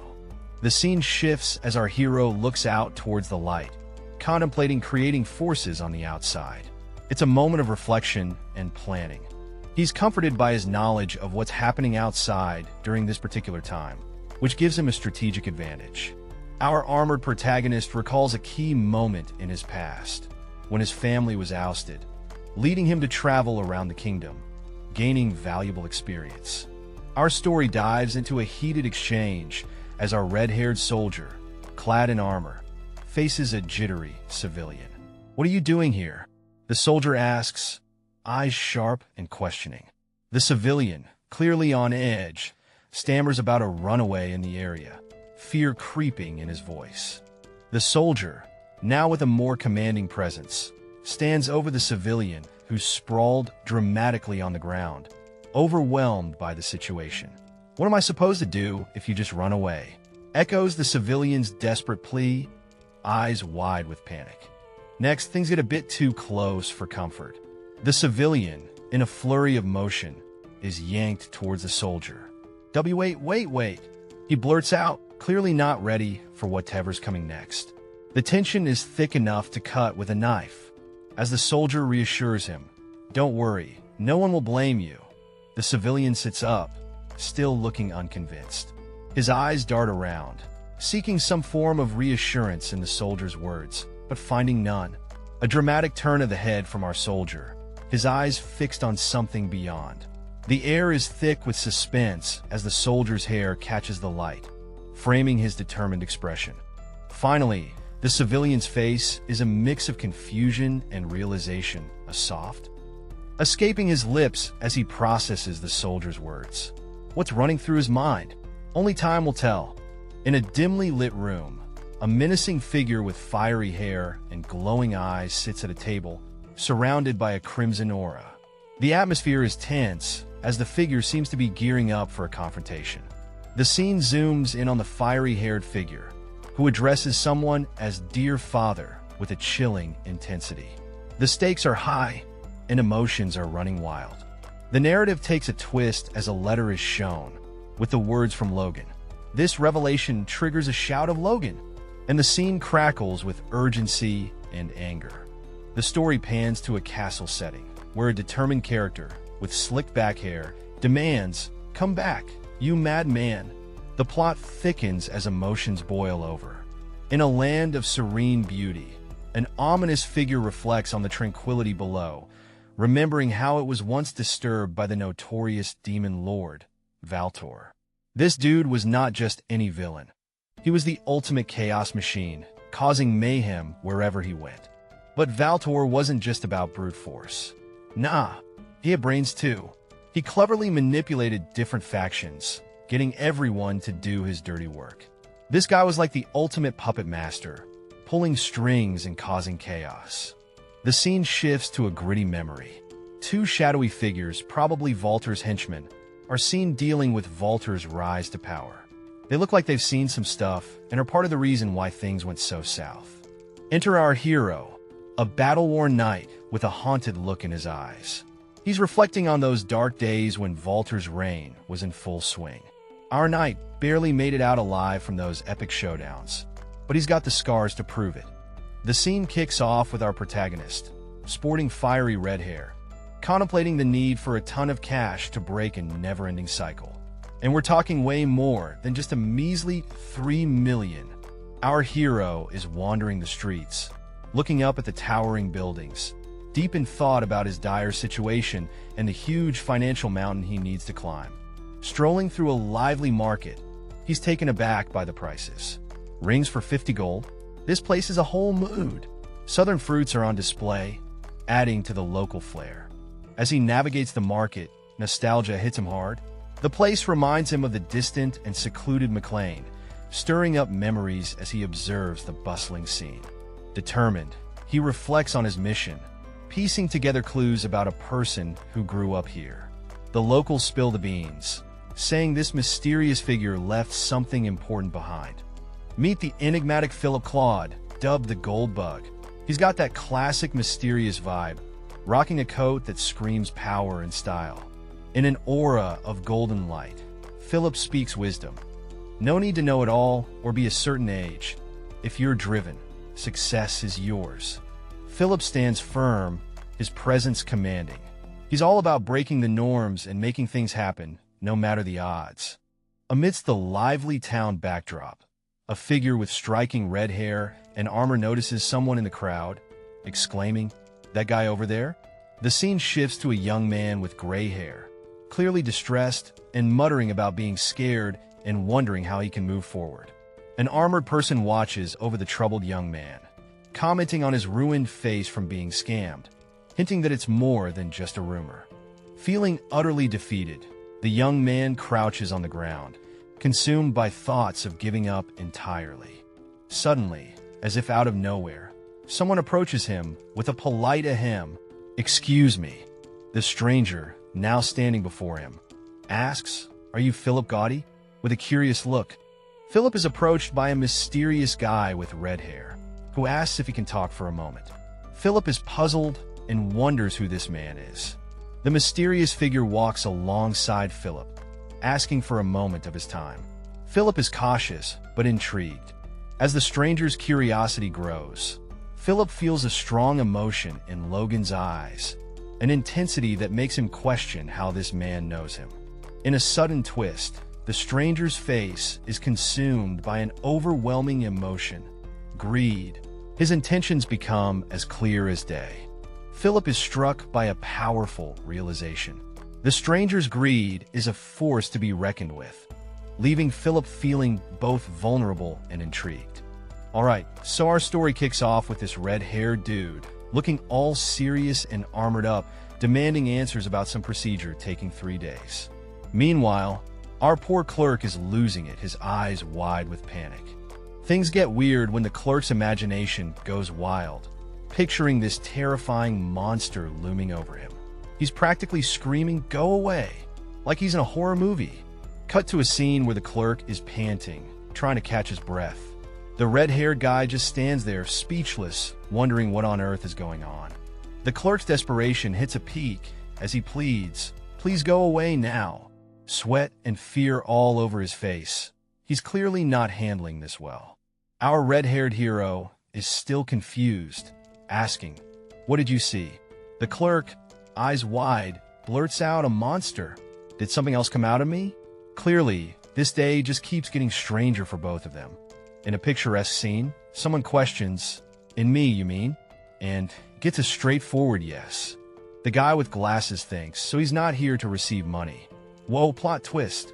Then, the image of a blurred, armored character appears. Someone's thinking he's just a crazy bastard. The glasses guy is skeptical, wondering if this guy's for real or just nuts. But hey, maybe he's onto something true.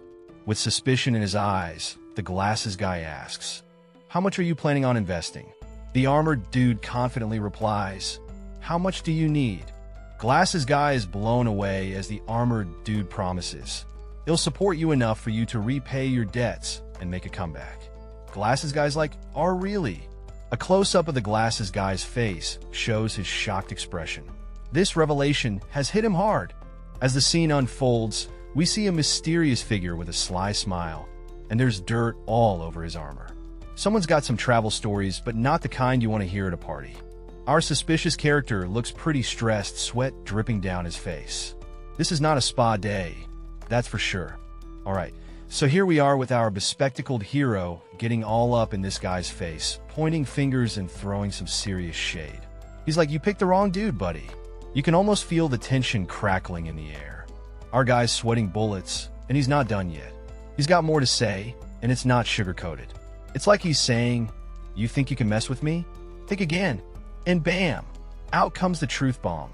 "I'm really broke," he yells, eyes wild with intensity. Got it. Man, he's laying it all out there. The other dude, with a bead of sweat trickling down, is thinking, even at rock bottom, this guy's got some serious insight. He's got to be wondering what he's gotten himself into.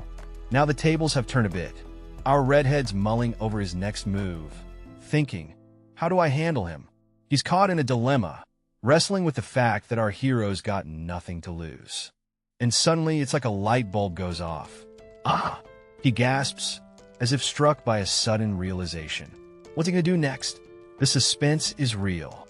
Things heat up as our fiery-haired character shows off his flame powers, grabbing everyone's attention. Someone's clearly impressed, but what's the real plan here? The guy with the blurred face is skeptical, questioning the use of force. He's not buying the flashy display just yet. Mr. Flame admits his power is more than just a show. It's about making things right. But there's a twist. He's ready to take on a bigger role. Enter the bespectacled guy with a grin, apologizing for being late and eager to jump into the conversation. He's got a vibe that's hard to ignore. Flame Guy takes a moment, a deep breath, maybe reflecting on what's next, what's going through his mind. The bespectacled dude drops a bombshell. He wants to hire the Flame Guy, not just as a job, but forever. What's the catch in this wild offer? The scene unfolds with a character kneeling, deep in thought about protecting someone important. Meanwhile, another character expresses doubt, questioning if certain people can truly be trusted. The mood shifts as they notice a mysterious light, and surprise hits as they discover a stash of gold. The glowing treasure is hard to miss. An exchange takes place, and the moment is all about the bling. A whopping total of 50,000 gold pieces, all in cash. It's payday. Amidst the transaction, a character's face remains blurred, keeping their identity a mystery. Another character, also with a blurred face, is holding onto the gold, making sure the cash stays secure. In the dim light, we see a mysterious document being signed, the pen dripping with an ominous red energy. It's like sealing a deal with the devil. Our scene shifts to two characters. One looks determined, the other slightly apprehensive. They seem to be exchanging something important under the vast, open sky. Inside a quirky magic shop, a witch with a mischievous grin is explaining to a young man how the book he just acquired will mess with its victims' minds. The young man looks dubious, scratching his head. The witch, still grinning, warns that if he isn't careful, the book's power could spiral out of control. The young man seems to weigh his options, his face a mix of confusion and concern. As they leave the shop, the witch waves them off with a cheerful, "All right then, come again." The young man, still processing, is left wondering about the deal he just made. The young man pauses, a thought striking him hard. Did I just get messed over? He wonders, realizing the potential consequences of his new acquisition. Our mysterious protagonist is deep in thought, carrying a hefty backpack as they prepare for what's next. We meet an energetic character who's reminiscing about a wild decision they made, swapping one page for the price of 30. Talk about high stakes. Our two heroes exchange a playful banter. The second one, with glasses and a serious demeanor, seems to be the more cautious type. The bespectacled character is determined, reflecting on past choices and vowing to do better from now on. A handshake seals the deal. It's a pact to face whatever comes next with no regrets. No backing down from here. The scene opens with a mysterious figure sporting a stylish brown vest, striding forward with determination. Who is this enigmatic character, and what are they up to?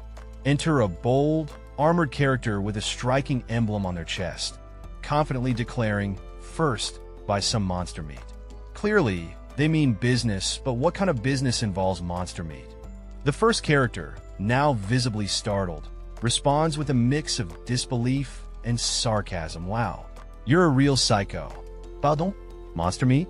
Their confusion is palpable as they question the sanity of this wild suggestion.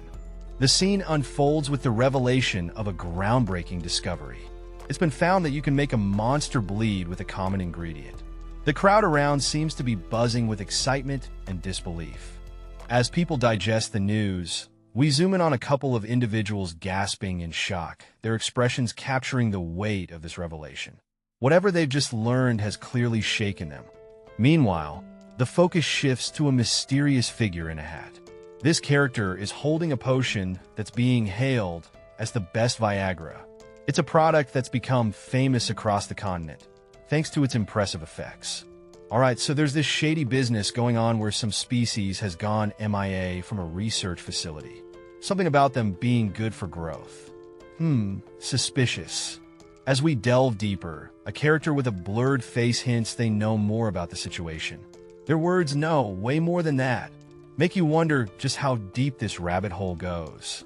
Cut to our main guy, rocking glasses and a vest, strutting through what looks like a serene village backdrop. He's clearly on a mission, and those determined strides mean business. Now, zooming in on him, you can see he's got a thoughtful look. Maybe he's putting pieces of this puzzle together, or realizing he's in for quite the adventure. The scene opens with a young man boldly shouting 1 million, amidst a dramatic background, clearly making a high-stakes decision. Cut to a lively bar setting where patrons react with disbelief.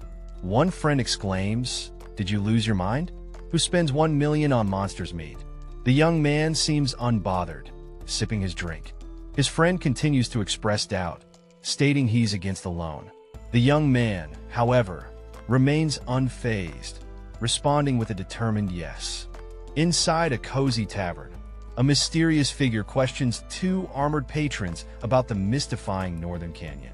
The atmosphere is thick with intrigue as tales of adventure and danger are exchanged over a mug of ale.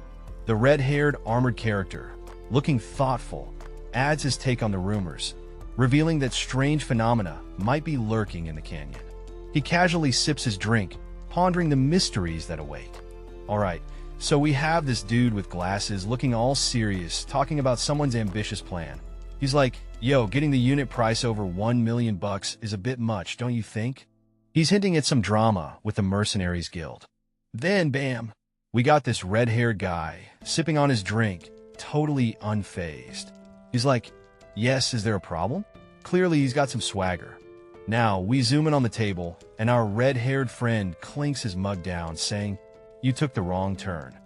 Oof. Sounds like things are getting dicey. Inside a cozy tavern, a guy with glasses is chatting about monster meat. He wonders if the monster's meat is as good as the rumors and suggests heading to the Merchants Guild to sell it for the best price. Smart move. Nearby, a knightly figure is sipping his drink, adding with a chuckle that mercenaries would eat anything for cash, even if it's trash. Classic mercenary humor. Back to the glasses guy. He's scheming that maybe they can snag all the Karok's meat from the entire kingdom. Now that's ambition. In a hushed tone, someone questions if the Karok's meat has lost its value. Seems like there's some juicy gossip or a major shift in the market. A confident voice emerges, praising the brilliance of someone's plan involving the emperor. Looks like someone's plotting something big. The scene opens up in a cozy tavern setting, with 2 characters sitting at a wooden table, each holding a mug of what's probably some good ale. The atmosphere is relaxed, but you can sense there's something brewing in the air, and it's not just the beer. As we zoom in on the red-haired character, he seems to have remembered something important. His eyes narrow slightly with a hint of urgency as he says, "Oh, one more thing." What's he up to? Enter the other character, wearing glasses and holding a metallic glove. He's got that smart, nerdy look going on. He asks, "Are you thinking of producing and selling this?" Clearly, he's intrigued and maybe a bit skeptical about this mysterious plan. The red-haired guy, with a confident smirk, replies no, but something much better. Ooh, what could be better than a business venture? The plot thickens, my friends. Alright, so we have a mysterious character who's keeping secrets about some weapons. They're all hush-hush, thinking, I can't tell him that it's for weapons. Intrigue much? Before jetting off, this character put Dwayne in charge of hiring mercenaries. The plan? Arm them with weapons to snag the upper hand in a regional war. Intense. And the mission begins. Step 1. Hunt down an engineer who can whip up this mysterious weapon. Let the adventure commence. A red-haired character is sipping from a mug, pondering the endless tasks piling up. Seems like the to-do list just doesn't quit. The scene shifts to 2 days later in Heron, the lively city of mercenaries. The sun's shining, and the city's alive with possibilities. Inside, the plot thickens with a direct question. You want to hire me as a trainer? Someone's about to get their skills put to the test. Meet Castellan, a rank ex-mercenary, looking all seasoned and mysterious. He's got that I've seen things vibe going on. A young adventurer approaches Castellan, eager for some hardcore training. But Castellan isn't buying it easily. He's got his arms crossed, looking like he's heard this before. Castellan scratches his head, clearly not convinced. He's wondering where this kid got such an idea. Something tells me he's not signing up for this gig without a good reason. There's a serious discussion happening, and someone mentions that Kylon has great potential. They're hyped about his value and what he brings to the table. As the conversation continues, they emphasize how Kylon's value will skyrocket once he steps into the role of a trainer. The anticipation is real, and everyone's eyes are on him. The air is tense as our protagonist faces off against two shadowy figures. These guys are not here for friendly chat, but our hero isn't backing down. They throw some serious accusations, but he's got his own agenda. With a determined smirk, he realizes it's time to splash some cash. Whatever's coming next, he's ready to make it rain if that's what it takes. A bold offer comes his way. 400 gold a month. It seems like the stakes just got higher, and he's about to make a big decision. Money talks, and our hero is all ears. In a dimly lit room, a mysterious figure clad in armor stands confidently. The air is tense as he prepares to negotiate a lucrative deal. With a stern look, the armored man states, the minimum branch of a bank is equivalent to 3,000 gold monthly. He's clearly a man who knows his worth. But is it enough? Not backing down, the red-haired negotiator grins. No, I don't fall for the same mistake. Let me reframe it as if it were a tanker. He's pushing for more, adding, not enough? What about blood? The armored man looks a bit sweaty under pressure, his eye patch gleaming in the dim light. This deal might be more complicated than he anticipated. All right, here's the deal. Our mysterious character with sleek dark hair and a confident smirk is laying it down straight. They prefer getting their hands dirty with some fighting tasks. No desk jobs for this one.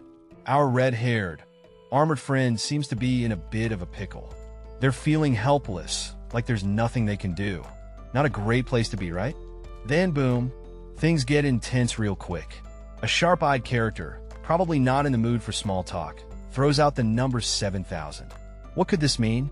The plot thickens, and just like that, action erupts. Our dark-haired fighter springs into motion, and it looks like things are about to get wild. Boom! A fist hits the ground with authority, and someone yells out, "Didn't you hear me? Do you think money is everything?" Clearly, tensions are high, and someone's got some strong opinions on finances. What about food? Chimes in another voice, their face hidden in mystery. They're questioning priorities, hinting that maybe there's more to life than cash. Someone's got to eat, right? Enter the armored warrior. With a confident stance and a hopeful heart, they declare, "I hope we'll do great together." Looks like they're gearing up for something big, and teamwork's the name of the game. Kylon has been recruited. Your master will be Baron McLean. Aren't you curious why I rented out mercenaries in McLean, even though it's a deserted place? Alright, so we've got this grizzled veteran with an eye patch, giving off major I've seen it all vibes. Beside him is a younger dude, looking like he's trying to keep up. They're in deep convo, probably about something epic. A crowded street scene where someone is throwing out a classic, "It'll beat you up if you're late." Threat. People are darting around, clearly in a rush. It's like the start of a wild day. More hustle and bustle as shadows of people scurry about. The whole place is buzzing with energy, and you can feel the tension in the air. The scene opens with a tense vibe as we see someone being led, their feet shackled with a heavy ball and chain, while a mysterious figure clutches a book, hinting at secrets or orders. The chains clink ominously as they drag across the cobblestones, painting a grim picture of captivity and control. We shift to a pair of armored figures. One with striking red hair and a scarred face speaks gravely about the city of Wrath and its ruins, setting a somber tone. His companion adds that just ahead lies the slaves' market, hinting at the dark realities of this world and the dire circumstances they face. In the lively market scene, a confident figure stands out, exuding an air of authority as others mill around, possibly engaging in trade or discussions. A red-haired character, partially obscured, acknowledges something significant with a knowing yes. "I know," hinting at underlying plans or awareness.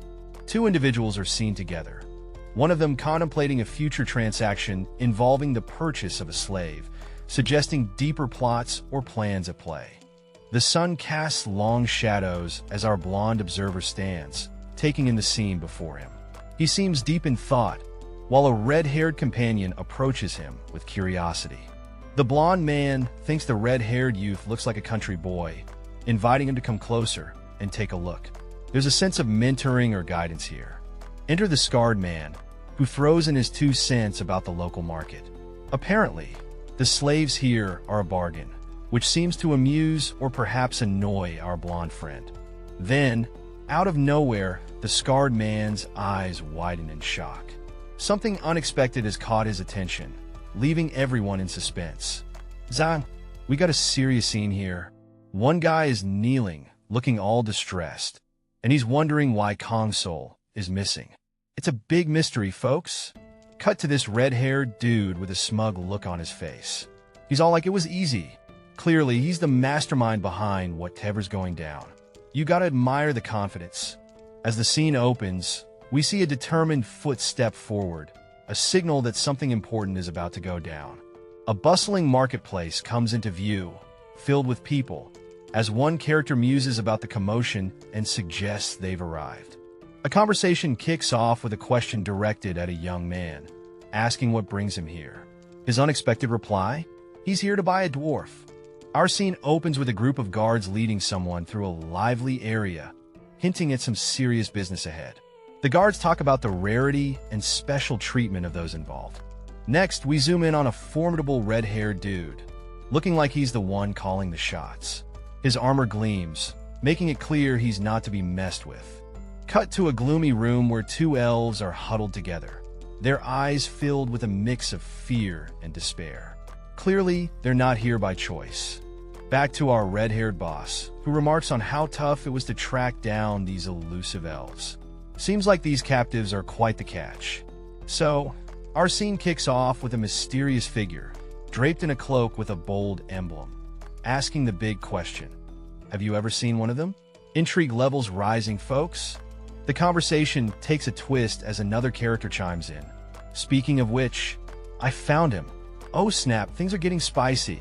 Tension builds as a command is given. Take this one out of here. Looks like someone's in trouble, and it's all going down fast.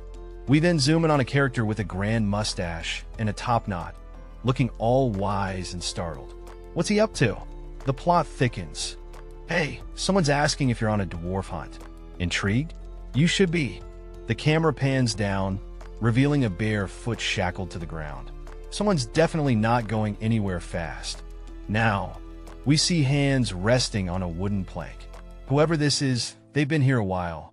Meet our mysterious prisoner, a dwarf with a flowing white beard, looking like he's seen better days. Amidst the golden glow of the sunset, we spot a character boasting vibrant red hair and some serious armor game. He's introduced as one of the few artisans from the dwarf race, hinting at some legendary skills. In a sudden shift, the focus turns to his value. Someone's asking, how much is he? Suggesting this artisan might be a hot commodity on the market. Are we about to witness a bidding war?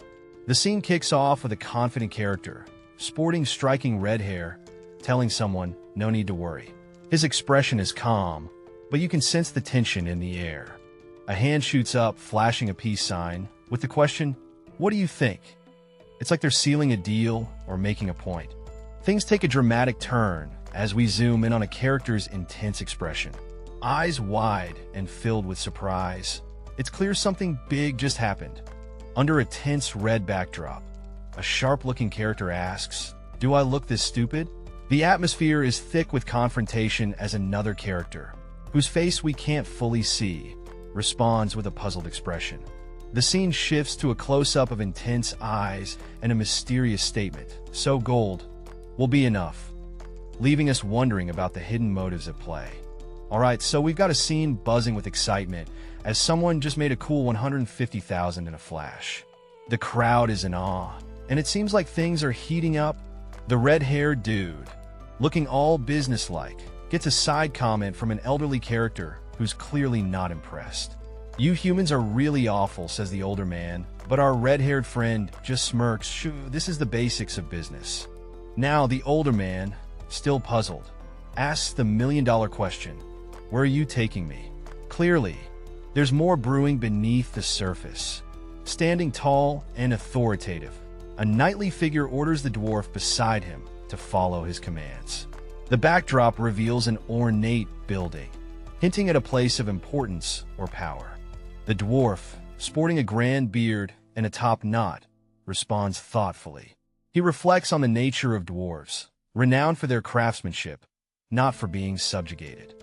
The scene opens with an older man, his face weathered and wise, stating solemnly, 20 years. You can almost feel the weight of those decades in his voice. Then, we've got this energetic younger guy, full of spirit, grinning as he says, if you do your best for the next 20 years. He's clearly trying to motivate, adding a spark of hope to the conversation. Our scene opens with a knight with fiery red hair, casually dropping a line about how 20 years is like a blink of an eye for his buddy's race. Clearly, he's got some age wisdom to share. Enter the wise elder, sporting an epic beard and those striking red eyes. He's got that timeless vibe going on, like he's seen a millennium or two. And back to our knight, who's chuckling and reminding his elder pal not to go back on his words. Looks like there's some friendly banter about promises and time, keeping the mood light. The tension ramps up as a chaotic chase unfolds. Our mysterious figure is on the run, and the guards are not having it. They're shouting, "Catch him," as they scramble to nab the fugitive. As the escape continues, the stakes skyrocket. Someone yells, "The slave escaped," adding to the pandemonium. The runaway is sprinting, leaving nothing but dust and adrenaline behind. A red-haired character steps into the scene, watching everything unfold. His presence hints at authority, and he seems to have a vested interest in this wild chase. The scene opens with a close-up of a mysterious figure in shining armor, emblazoned with a bold symbol. Tension fills the air as if something big is about to go down. Out of nowhere, a determined figure with wild, flowing hair launches into the air, targeting a red-haired opponent. The intensity of the moment is electric. Zooming in on the attacker, we see his fierce expression and unique dual-colored eyes, filled with determination and a hint of desperation. This guy means business. Amidst the hustle and bustle of the street, our red-haired hero is in a tight spot. A gang of men is hot on his heels, and they're not here for a friendly chat. He bolts through the crowd, his face a mix of panic and determination. With adrenaline pumping, he darts through alleyways, his mind screaming, "This can't be happening." The leader's voice echoes behind him, "Catch him." This chase is just heating up. The scene opens with a young dude sporting some seriously wild blue hair. He's crouched down, looking all intense and ready to bolt. The atmosphere screams tension, like he's about to make a run for it. Boom! He's off, sprinting like his life depends on it, hair flying behind him as he speeds through the streets. There's a sense of urgency in the air, like he's got someone hot on his tail. He glances back, sweat dripping down his face, eyes wide with determination. A voice rings out, "He's over there." The chase is on, and our guy's not slowing down for anyone. In a burst of action, someone with striking blue hair is seen dodging a determined pursuer. The air is filled with tension as the chase intensifies. The scene shifts to a close-up where the pursuer, a strong-looking guy with short blonde hair and a serious expression, finally spots his target. He exclaims, "There he is!" with a sense of triumph. Nearby, a bald character wearing similar attire clutches his arm, clearly exasperated and muttering, "That scoundrel," as he watches the situation unfold. Amidst the chaos, a tense moment unfolds as one sibling is pinned down, urging the other to flee. With fear in their eyes, the younger sibling implores, "Be brother, run away," as the situation grows more dire. Unfazed, two imposing figures in armor coldly remark, "They're merely slaves, let us continue our march." The scene opens with our red-haired character caught in a moment of understanding, or maybe not, as he blurts out what? Clearly, something's not adding up for him. Meanwhile, we switch to a dark-haired character, eyes wide with realization. He's remembering a girl with striking red and blue eyes. Something about her feels all too familiar. Meet Vector, our fiery-haired protagonist looking determined as someone calls his name with urgency. A mysterious individual catches up to Vector, asking for a moment of his time. The atmosphere is tense and charged. Vector is hit with a wave of recognition, recalling the legendary noble's lair from his past life. This encounter is unexpected and significant. Amidst the carnage, bodies of soldiers and mercenaries are strewn across the ground. It's clear that a brutal massacre just took place, leaving no one spared. A young figure, with striking blue hair and a blood-stained appearance, stands amidst the chaos. He holds a weapon, his expression calm, yet intense, suggesting he played a significant role in the massacre. He began slaying every single one of his master's family members who was enslaving him. The bloodshed was real, and our guy wasn't holding back. From then on, his community couldn't stop talking about the noble Sly. Like other Force users, he was given the infamous title. As we shift gears, a character with striking red hair recalls this incident, noting how it happened a year after becoming a mercenary. And guess what? That guy is still as youthful as ever. This mysterious figure thinks the youth has a bright future as a leader. But wait, things are about to get messy. Suddenly, chaos erupts with a splash of blood and a scream. Ard, what's going down? A blue-haired kid is in trouble, getting attacked while someone yells to get rid of him. Talk about a rough day. All right, things are heating up. Our mysterious blue-haired character is in the thick of it, biting down with fierce determination. You can almost feel the adrenaline and desperation in the air. Our red-haired character, looking all composed and strategic, is pondering the idea of using a weapon. He's thinking, maybe a little more firepower wouldn't be such a bad idea after all. But will it break the stalemate? Now, there's this other figure, their face obscured, breathing heavily. Whatever's going down is taking a toll on everyone involved. The tension is palpable, and you know something big is about to unfold. Everything kicks off with a sudden movement, like someone's making a dramatic entrance or exit. It's fast, it's intense, and it's got that something's about to go down vibe. Next up, we see someone with dark hair moving quickly, like they're dodging or getting into position. The tension is real, and it's clear something big is happening. Finally, a bald guy shows up, looking serious and asking about the noise. Around him, a bunch of armored folks are standing tall, ready for action, with determination written all over their faces. All right, so it all begins with a mysterious symbol blazing into view. You know something epic is about to go down when symbols start lighting up, cut to a foot stepping in with style. So you're a visitor, a voice chimes in, setting the stage for a curious confrontation. Now, things get a bit tense as a guard steps forward, apologizing for an earlier mishap. They're just following orders after all. But what do you prefer, sir? All right, so we have someone deep in thought, calculating the worth of something called the noble's lair. They're thinking, hey, even 100 grand is chump change for this thing. But this guy has no clue. Now, the plot thickens. Our mystery character is fired up, thinking, ain't no way I'm letting that jerk get away with it so easily. Elsewhere, a shadowy figure is lurking, thinking, looks like one of these folks is going to bite the dust soon. The suspense is real. In an emotional twist, a character with striking blue hair and a look of surprise whispers, "Ah, brother." The reunion vibes are strong with this one. Meanwhile, in the bustling market, a merchant with an eager grin is deep in negotiation. He lays down the facts, 500 gold for each of them. The stakes are high, and the tension is palpable. The merchant, with a smug expression, taunts his client. Well, client, it seems you can't even cover the cost. Looks like someone's pockets aren't as deep as they thought. The scene opens in a lively marketplace where a man, sporting a mustache and a vest, is caught mid-sentence. His hand gestures suggest he's making a passionate argument or plea.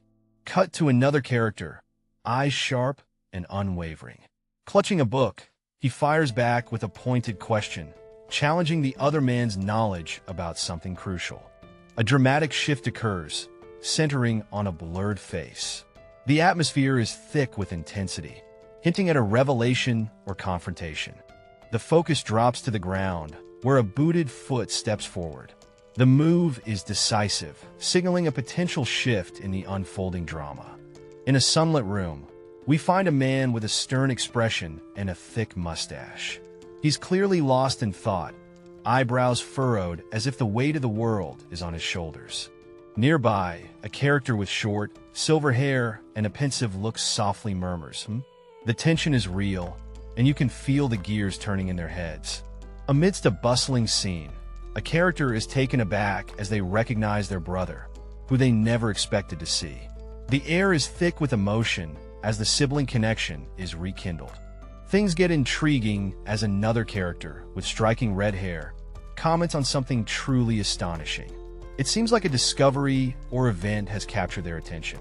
The atmosphere shifts to a magical vibe.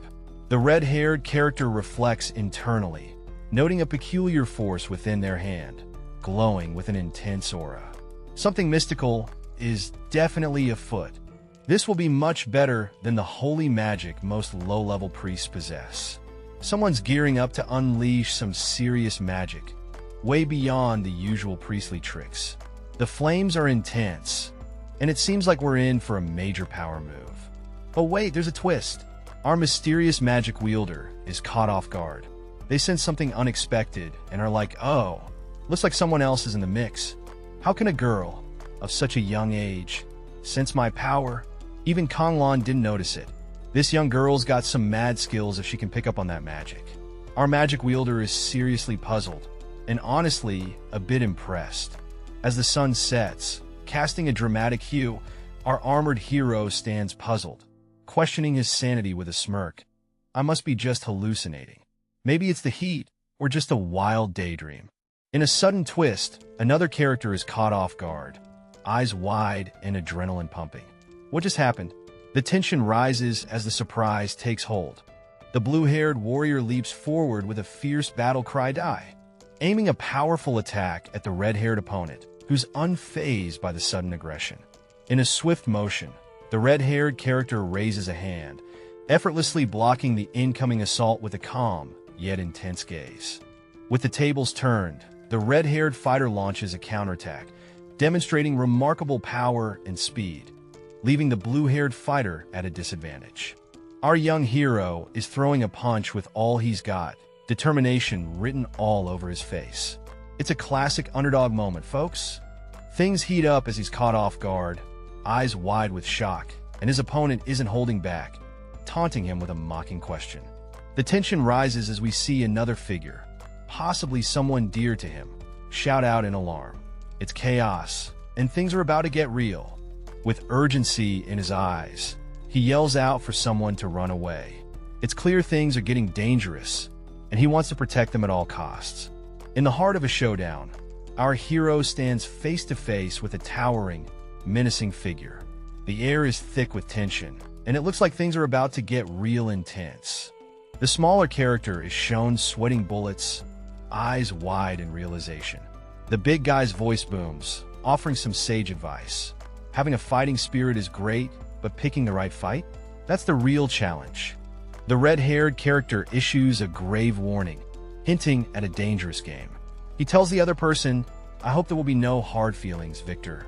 But if you follow my orders, it'll ensure the safety of both you and your sister. But if something like this happens again, a tense moment builds as the other character responds fiercely, I won't just get rid of you, but also your younger sister. The situation escalates quickly, leading to a physical confrontation. The character seems to be in distress, exclaiming loudly. The tension reaches its peak as one character falls, hands hitting the ground with a sharp impact. The scene is heated as the red-haired knight crouches, staring intensely at the blue-haired person on the ground. The air is thick with unspoken tension. The knight, with a determined look, thinks to himself that the warning he's giving should be enough. His armor glints in the light, adding to the gravity of the situation. The scene opens with a young boy with striking blue hair, sitting pensively as he reveals his dream to become a knight. His eyes are filled with determination despite the ragged clothes he wears, hinting at a life of hardship. The boy seems startled when a knight, with fiery red hair and clad in shiny armor, acknowledges him. The boy hesitantly questions me, as the knight explains that a knight is a noble-like person. The red-haired knight continues, promising the boy that becoming a knight could be his ticket to freedom from slavery. Motivated by the knight's words, the boy is reminded that his dream isn't just for him. It's also for his younger sister, whom he hopes to save from their current life. The atmosphere is charged as two figures stand in the light, their intentions unclear but undeniably intense. A close-up reveals a clenched fist, the universal sign of determination and readiness for action. A powerful proclamation shatters the tension. I will do it. The resolve is clear, and there's no turning back now. With a confident smirk, a red-haired character watches the scene. Clearly entertained, the scene kicks off with a character muttering "great," like they've just hit an unexpected snag. Next, we find two young folks huddled together, whispering about the younger sister being the key to handling the noble family. Big plans, right? Now, a soldier is told his training will begin once he settles his affairs. Duty calls, y'all. And there's this wise elder asking for a private chat. You know it's serious when the wise ones want to talk. In a scene that screams mystery, we find an elderly man with a majestic white beard, looking a bit confused as he utters, "Me? What's going on in his mind?" We wonder. Switching gears, we see a rugged dude telling two adorable kiddos, "I prepared the contract." Now, what kind of business are these little ones getting into? Finally, we got a muscular guy asking the bearded elder, "Contract?" Seems like everyone's getting curious about this mysterious agreement. It's written that if you work with my lord, you'll get your freedom after returning to the mountains. Are you serious about taking me to the mountains? Will you really send me back to where my back desires? It's hard to believe outsiders' promises. The scene opens with a fiery-haired character, full of determination, declaring, "No, I will definitely sign this contract." Clearly, there's no backing down here. Next up, we've got an elder with a majestic beard, promising, "I will do my utmost to serve you too." He's all in, ready to give it his all. And then a close-up of the elder's beard, a bead of sweat, or maybe a tear, dripping down, showing the weight of this moment. Intense dedication, folks. So, here we have our red-haired warrior, standing tall and proud, basking in the glow of achievement. He's being congratulated by an older gentleman, who's clearly impressed with his efforts. The young guy's all humble, saying, "Nah, thank you." It's a feel-good moment, folks. The elder, stroking his epic mustache, is having a reflective moment. This kid was really spurred on by the contract, he muses, nodding to himself. Seems like his expectations were spot on. In a moment of introspection, our red-haired hero muses about surpassing all expectations on this epic journey. Not only did they meet their goals, but they also managed to shake up the entire player base along the way. Talk about overachieving. The sky's the limit, literally, as we pan to a bright, sunny scene. Preparations for the regional war are underway, and things are looking bright, both figuratively and literally. Whispers are flying around about Logan's bizarre antics, spreading like wildfire through McLean. His reputation? Totally tanked. A mysterious face enters the scene, hinting at more revelations to come. Alright, so we have this intense scene where a guy's face is a mix of frustration and pain. He's talking about Shun, who apparently went through a truckload of hardships to keep some brats safe from a place called Mo Clan. And he's fuming like, "Where the hell were you people back then?" The emotion's palpable. "It's refreshing to see you smile," says a mysterious figure with a grin that could rival a Cheshire Cat's. The atmosphere is thick with mystery and a hint of mischief. Suddenly, our scene shifts to a confrontation. Someone with striking red hair is being questioned about their time outside. The tension in the room is palpable as the accuser grills them about town gossip. The rumors are wild. They're calling someone a monster meat enthusiast, spending a whopping 150,000 gold on monster's meat. Talk about having exotic tastes. A character stands before an audience, looking a bit like a deer caught in headlights. Their expression screams oops as they try to address the murmuring crowd. Alright, so we've got a crew of folks assembled looking all kinds of serious. It's like something big's about to go down, and everyone wants a piece of the action. Suddenly, someone drops a bombshell. What? Purchasing monster's meat? The crowd's buzzing, and you can almost feel the shockwaves. Curiosity's peaking as someone questions the sanity of this mysterious buyer. Turns out it's Prince Logan McLean, the son of Baron Patrick McLean. Drama alert! Logan McLean's name is ringing bells.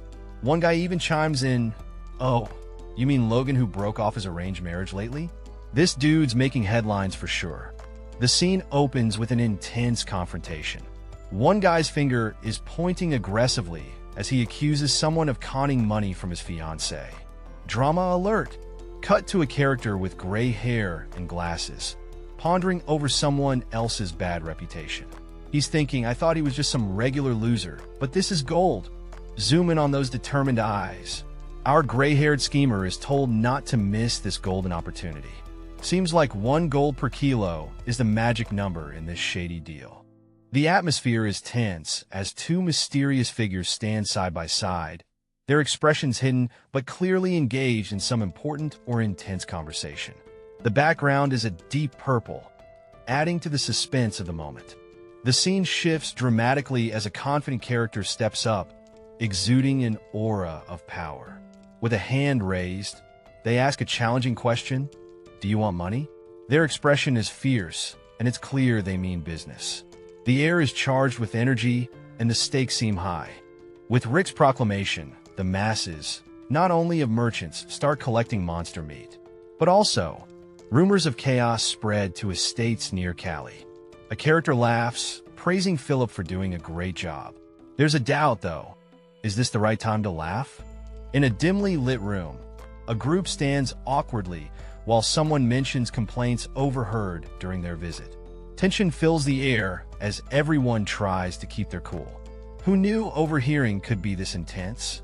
A man with an intense aura is fuming, while a woman dressed formally tries to calm the situation. It's like watching a volcano about to erupt, and everyone's waiting to see who gets burned. With a sarcastic edge, the woman asks if someone enjoyed their little escapade. Her expression says she's not buying any excuses. Clearly, someone's in hot water, and it's not the good kind.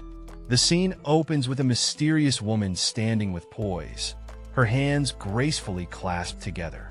It's a vibe. You can feel the tension in the air. A knight with a blurred face, rocking some cool armor with a crest, casually mentions he wasn't escaping, just on a little tour. Sounds fishy, right? A shadowy figure, also with a blurred face, seems amused by the knight's antics, talking about royalty who tour. At least someone's having fun here. The knight, unfazed, turns away and coolly declares that rumors are just rumors. Is he hiding something, or just too cool for school? The scene opens with a bold declaration: "I have no shame in any of my actions," setting the stage for some serious family drama. A woman, clearly taken aback, is left speechless by the audacity of the statement. Her expression says it all. Another character urgently addresses the family head, warning that the young master is clueless about his position and could bring disgrace to the family. A young man, presumably the source of the drama, brushes off the concerns with a casual remark: "Oh, mother, your words are too severe." Clearly, he's not sweating it. With eyes blazing and tension thick in the air, someone demands, "What?" Clearly, something unexpected has thrown them off. As the scene continues, another character throws down the gauntlet, questioning loyalties with, "You heard it right? Are you going to keep taking his side, even after this?" Meanwhile, a voice cuts through the tension: "Be quiet," urging calm amidst the storm. Things are getting heated on stage as someone demands silence, their voice echoing through the hall. A character, looking quite composed, asks for a private moment with Logan, urging someone to leave. The same red-haired character declares that they're the only one who will handle Logan. All right, we got a dude with a fiery beard and an intense stare. He's laying down the law, saying this will be the final warning. You can feel the tension in the air. Next up, there's someone decked out in armor with a bold emblem on their chest. We can't see their face, but they're definitely looking ready to make a move. Switching scenes, we're inside what looks like a fancy room. Someone's clearly not happy, demanding, "What the hell are you doing, Logan?" Seems like things are about to get spicy. The scene opens with a tense vibe as our armored character insists, "Let's talk openly," setting the stage for a serious conversation. The fiery redhead responds passionately, I cannot just ignore this. Even if I tell you, you won't understand, clearly frustrated and feeling misunderstood. His bearded counterpart counters with a knowing look. Don't you want to be understood? Do you know how people talk about you? This dialogue hints at deeper issues and social perceptions at play. In a dimly lit room, tensions are high as one character, clearly exasperated, points and accuses someone else of completely losing his mind. The room is filled with a sense of urgency and drama. Enter the mysterious figure with vibrant orange hair and a futuristic outfit. His face is blurred, but his presence is commanding, leaving us guessing about his role in this unfolding drama. Alright, so our red-haired protagonist is deep in thought, absolutely floored that someone just mentioned his mother. This is a big deal because apparently dear OL dad never brought her up, not even once in his past life. Talk about family secrets, right? The plot thickens as we catch a glimpse of a shadowy figure with a blurred face. The protagonist is piecing things together, realizing that maybe, just maybe, his father hasn't completely thrown in the towel on him yet. Intrigue intensifies. The scene is intense as one character is down, seemingly out of breath, while a shadowy figure looms over. There's a sense of urgency and tension in the air. A character with striking red hair, possibly a warrior, stands determinedly in front of a father figure. There's a plea for a chance, suggesting a deep desire to prove themselves, or perhaps redeem a situation. Alright, so we've got someone rocking a fur coat, stepping into the scene with a vibe that screams mystery. The lighting's all dramatic, setting the stage for something big. The room is quiet, doors slightly ajar, and the floor's polished to a shine. You can almost feel the tension in the air. Our mysterious guest sits alone at a table. The room's got this old-school vibe, candles and all. Clearly, it's a place for serious thinking. With a whisper that echoes in the silence, he utters, "Please." Whoa! What could he be pleading for? The suspense is real. It feels so strange for this man and Logan to talk like this, almost like strangers trying to find their footing. There's a weighty decision looming. If Logan doesn't back up his words in a year, something's gotta give. Meet the man in charge, not just a father, but the head honcho of the McClane family. He's juggling responsibilities left and right. Holding a locket, he apologizes to Rania, admitting he's clueless about their son's mindset. Family drama? Am I right? He's got that intense look in his eyes, promising to protect and raise someone well, but something's clearly weighing on him. What could it be? Cut to a grand desk, where someone's sitting with a presence that screams boss mode. Who's behind the chair? Suddenly, a voice breaks the silence, calling out to Ronian with some serious urgency. What's about to go down? The scene opens with a knight, visibly shocked, mouth agape, as if caught off guard by some unexpected news. His armor gleams, reflecting the intensity of the moment. A red-haired figure stands confidently, holding a glowing object that seems to pulse with power. Behind him are shadowy figures, adding to the air of mystery. With a sly grin, he taunts the knight, questioning if he's aware of the consequences of his actions. In a deep moment of reflection, a character recalls his past life, where he awakened his force during a regional war, much later than expected. It's a scene filled with nostalgia and a hint of regret. The younger character, filled with gratitude, credits his brother for their reunion, expressing thanks. It's a touching moment where we see the depth of their bond. The older brother is caught off guard by this heartfelt gratitude, responding with a simple, surprised, "What?" Meanwhile, the knights are standing by, seemingly oblivious, and one of them pats the other, indicating a lack of understanding or perhaps a shared confusion about the emotional exchange happening in front of them. Someone's wondering if their force was awakened just for a visit. The suspense is real. Whoa! Passing through two nights right after awakening. That's some next-level stuff? A hearty laugh and praise for Ron. Seems like he's got a special vision coming his way once he's all stable. Look at Ron.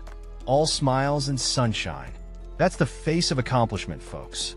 He can become much stronger than in my past life. Our mysterious figure is dropping some serious hints about a powerhouse in the making. Who's this destined for greatness? Welcome to the Vacations Villa, south of McClane Barony. A cozy yet mysterious setting, perfect for some secret training or plotting. A mysterious figure, who we can't quite make out, calls out for Dwayne. Is this a mentor summoning a student or something more? Two armored guys, looking sharp and ready for action, greet their master. Seems like the gang's all here, and something big is about to go down. Alright, picture this. A room full of rugged, no-nonsense characters all gathered together. Their leader stands tall, announcing that everyone's here, setting the stage for something big. The tension is almost tangible. As the scene unfolds, whispers of doubt ripple through the crowd. Is he trying to scam us? One man growls, clearly not buying into whatever scheme is being pitched. Suspicion hangs in the air like a thick fog. So, there's this guy, right? Someone's whispering about him, saying he might be off his rocker. Plus, his reputation? Not exactly shining. Now we see a red-haired dude, looking all serious. He's wondering if someone is trying to pull a power move or something. Apparently, only those with a death wish go around picking fights. Then bam, our red-haired guy steps up to some folks, throwing a casual "Hey you." Looks like things are about to get interesting. A man in the crowd turns around, finger raised, wondering aloud, Are you talking to me? The scene shifts to a bald man, visibly startled, stammering, What are you talking about? And pondering how he was heard. A red-haired figure steps in, nonchalantly suggesting that perception is possible if you have the right skills. The bald man, now on edge, challenges him, curious, what kind of skill does a C-rank mercenary have to talk this way about others? In a room filled with tension, the red-haired character challenges someone, questioning if they're bothered and noting an unexpected change in attitude. He invites them to step forward with a confident air. The scene shifts to a blonde character announcing a duel. He declares the stakes are high, with witnesses all around, adding a dramatic flair to the showdown. As the door swings open, a confident figure strides in, greeted with a sharp grate. Say no more. The tension in the room is palpable. Footsteps clatter on the floor, echoing the anticipation that fills the air. Something big is about to go down. A towering figure steps into view, casting an intimidating shadow over our red-haired protagonist. The air crackles with intensity. Onlookers can't help but marvel. Look at his size. Isn't that guy B-rank? Clearly, this isn't just any ordinary encounter. In the middle of a tense gathering, a skeptical dude throws shade, questioning if the newcomer is even B-rank material. If he was a B-rank, he wouldn't be here, he scoffs. Ouch! Someone's not impressed. Meanwhile, we've got Mr. Confident over here, checking out the scene with those piercing eyes, thinking to himself, doesn't he seem so confident? He's got that "I've got this" look going on. Enter the bald guy with a beard, exuding authority and calmness. He's ready to throw down, offering he'll give you the first move. Whoa, someone's feeling generous today. Our red-haired hero steps up, not backing down. Me first? You'll regret it. Believe me. He fires back, eyes locked, ready for action. It's about to get real. All right, buckle up. Our mysterious hero is about to go full supernova, unleashing a massive burst of energy that's brighter than my future. The air crackles as power surges, ready to change the game. Whoa, something's happening fast. We see a blur of motion, like someone just delivered a knockout punch or a super speed move. The tension is real, and it's just the beginning. Our onlookers are stunned. Their faces scream, "Did you just see that?" Clearly, whatever just went down was a game changer. In the heat of battle, our fierce warrior charges forward, their opponent's face twisted in shock and fear. The energy in the air is electric as the clash intensifies. The scene is heating up as a group of intense onlookers, faces twisted in anticipation. Watch closely. There's a buzz in the air as if something big is about to go down. Everyone's on edge, ready for action. Amidst the tension, a cool red-haired character stands unfazed. With a casual flick, they brush off their shoulder, as if to say, "I've got this." The calm before the storm, perhaps? All right, things are heating up, literally. We got a close-up of a character whose hand is blazing with flames. You know something epic is about to go down. Now we see another character, cool as a cucumber, exhaling gently. It's the calm before the storm, and you can almost feel the tension in the air. As the dust settles, our mysterious hero stands tall, fist glowing with power, daring anyone else to come forward. Who's got the guts to face this powerhouse? The scene is heated, with loud voices and intense expressions.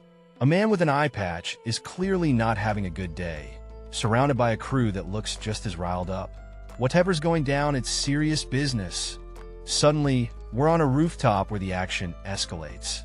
Our eye patch guy is in full battle mode, facing off against his enemies with fierce determination.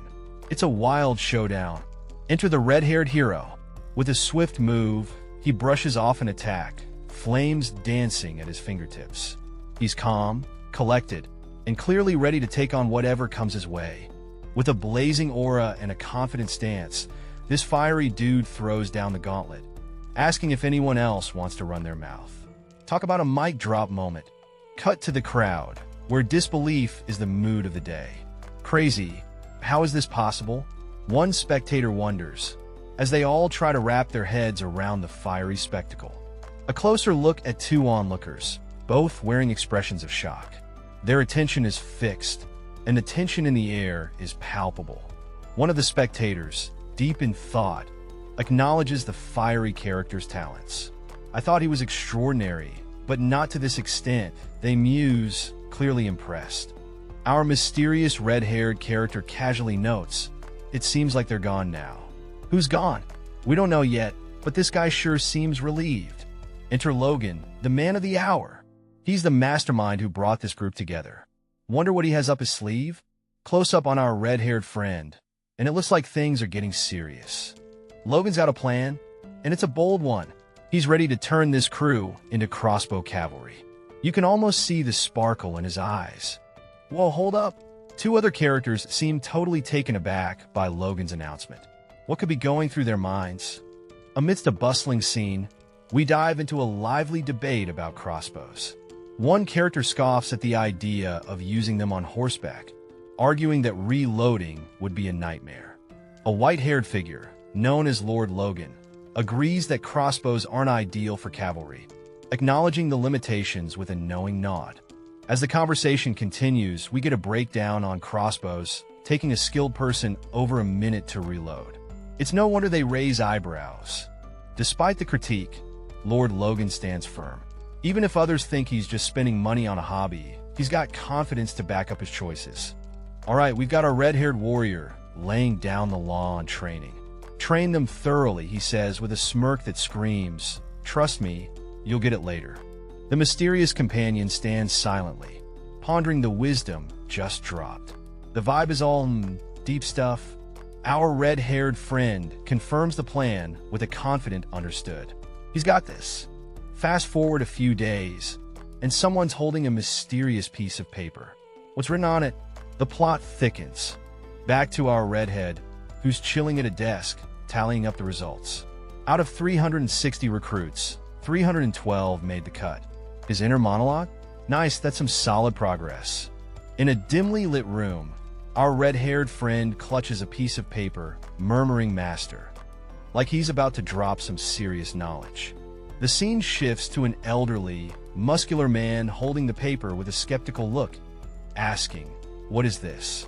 Clearly, he's not impressed yet. Our red-haired hero, now behind a desk, asks if the old man has seen it all, revealing it's a blueprint for crossbows. The plot thickens. The elder remains silent, but our red-haired dude reassures him that although the design might seem crude, an expert should have no trouble making it. With a determined glint in his eye, the red-haired character explains he remembered all the basic structures, confident that a top dwarf craftsman can bring this design to life. All right, we're diving into a heated discussion where an elder with slicked back hair and a serious look is talking about a crossbow. Not just any crossbow. This bad boy has automatic reloading and can shoot 3 bolts in rapid succession. Fancy, huh?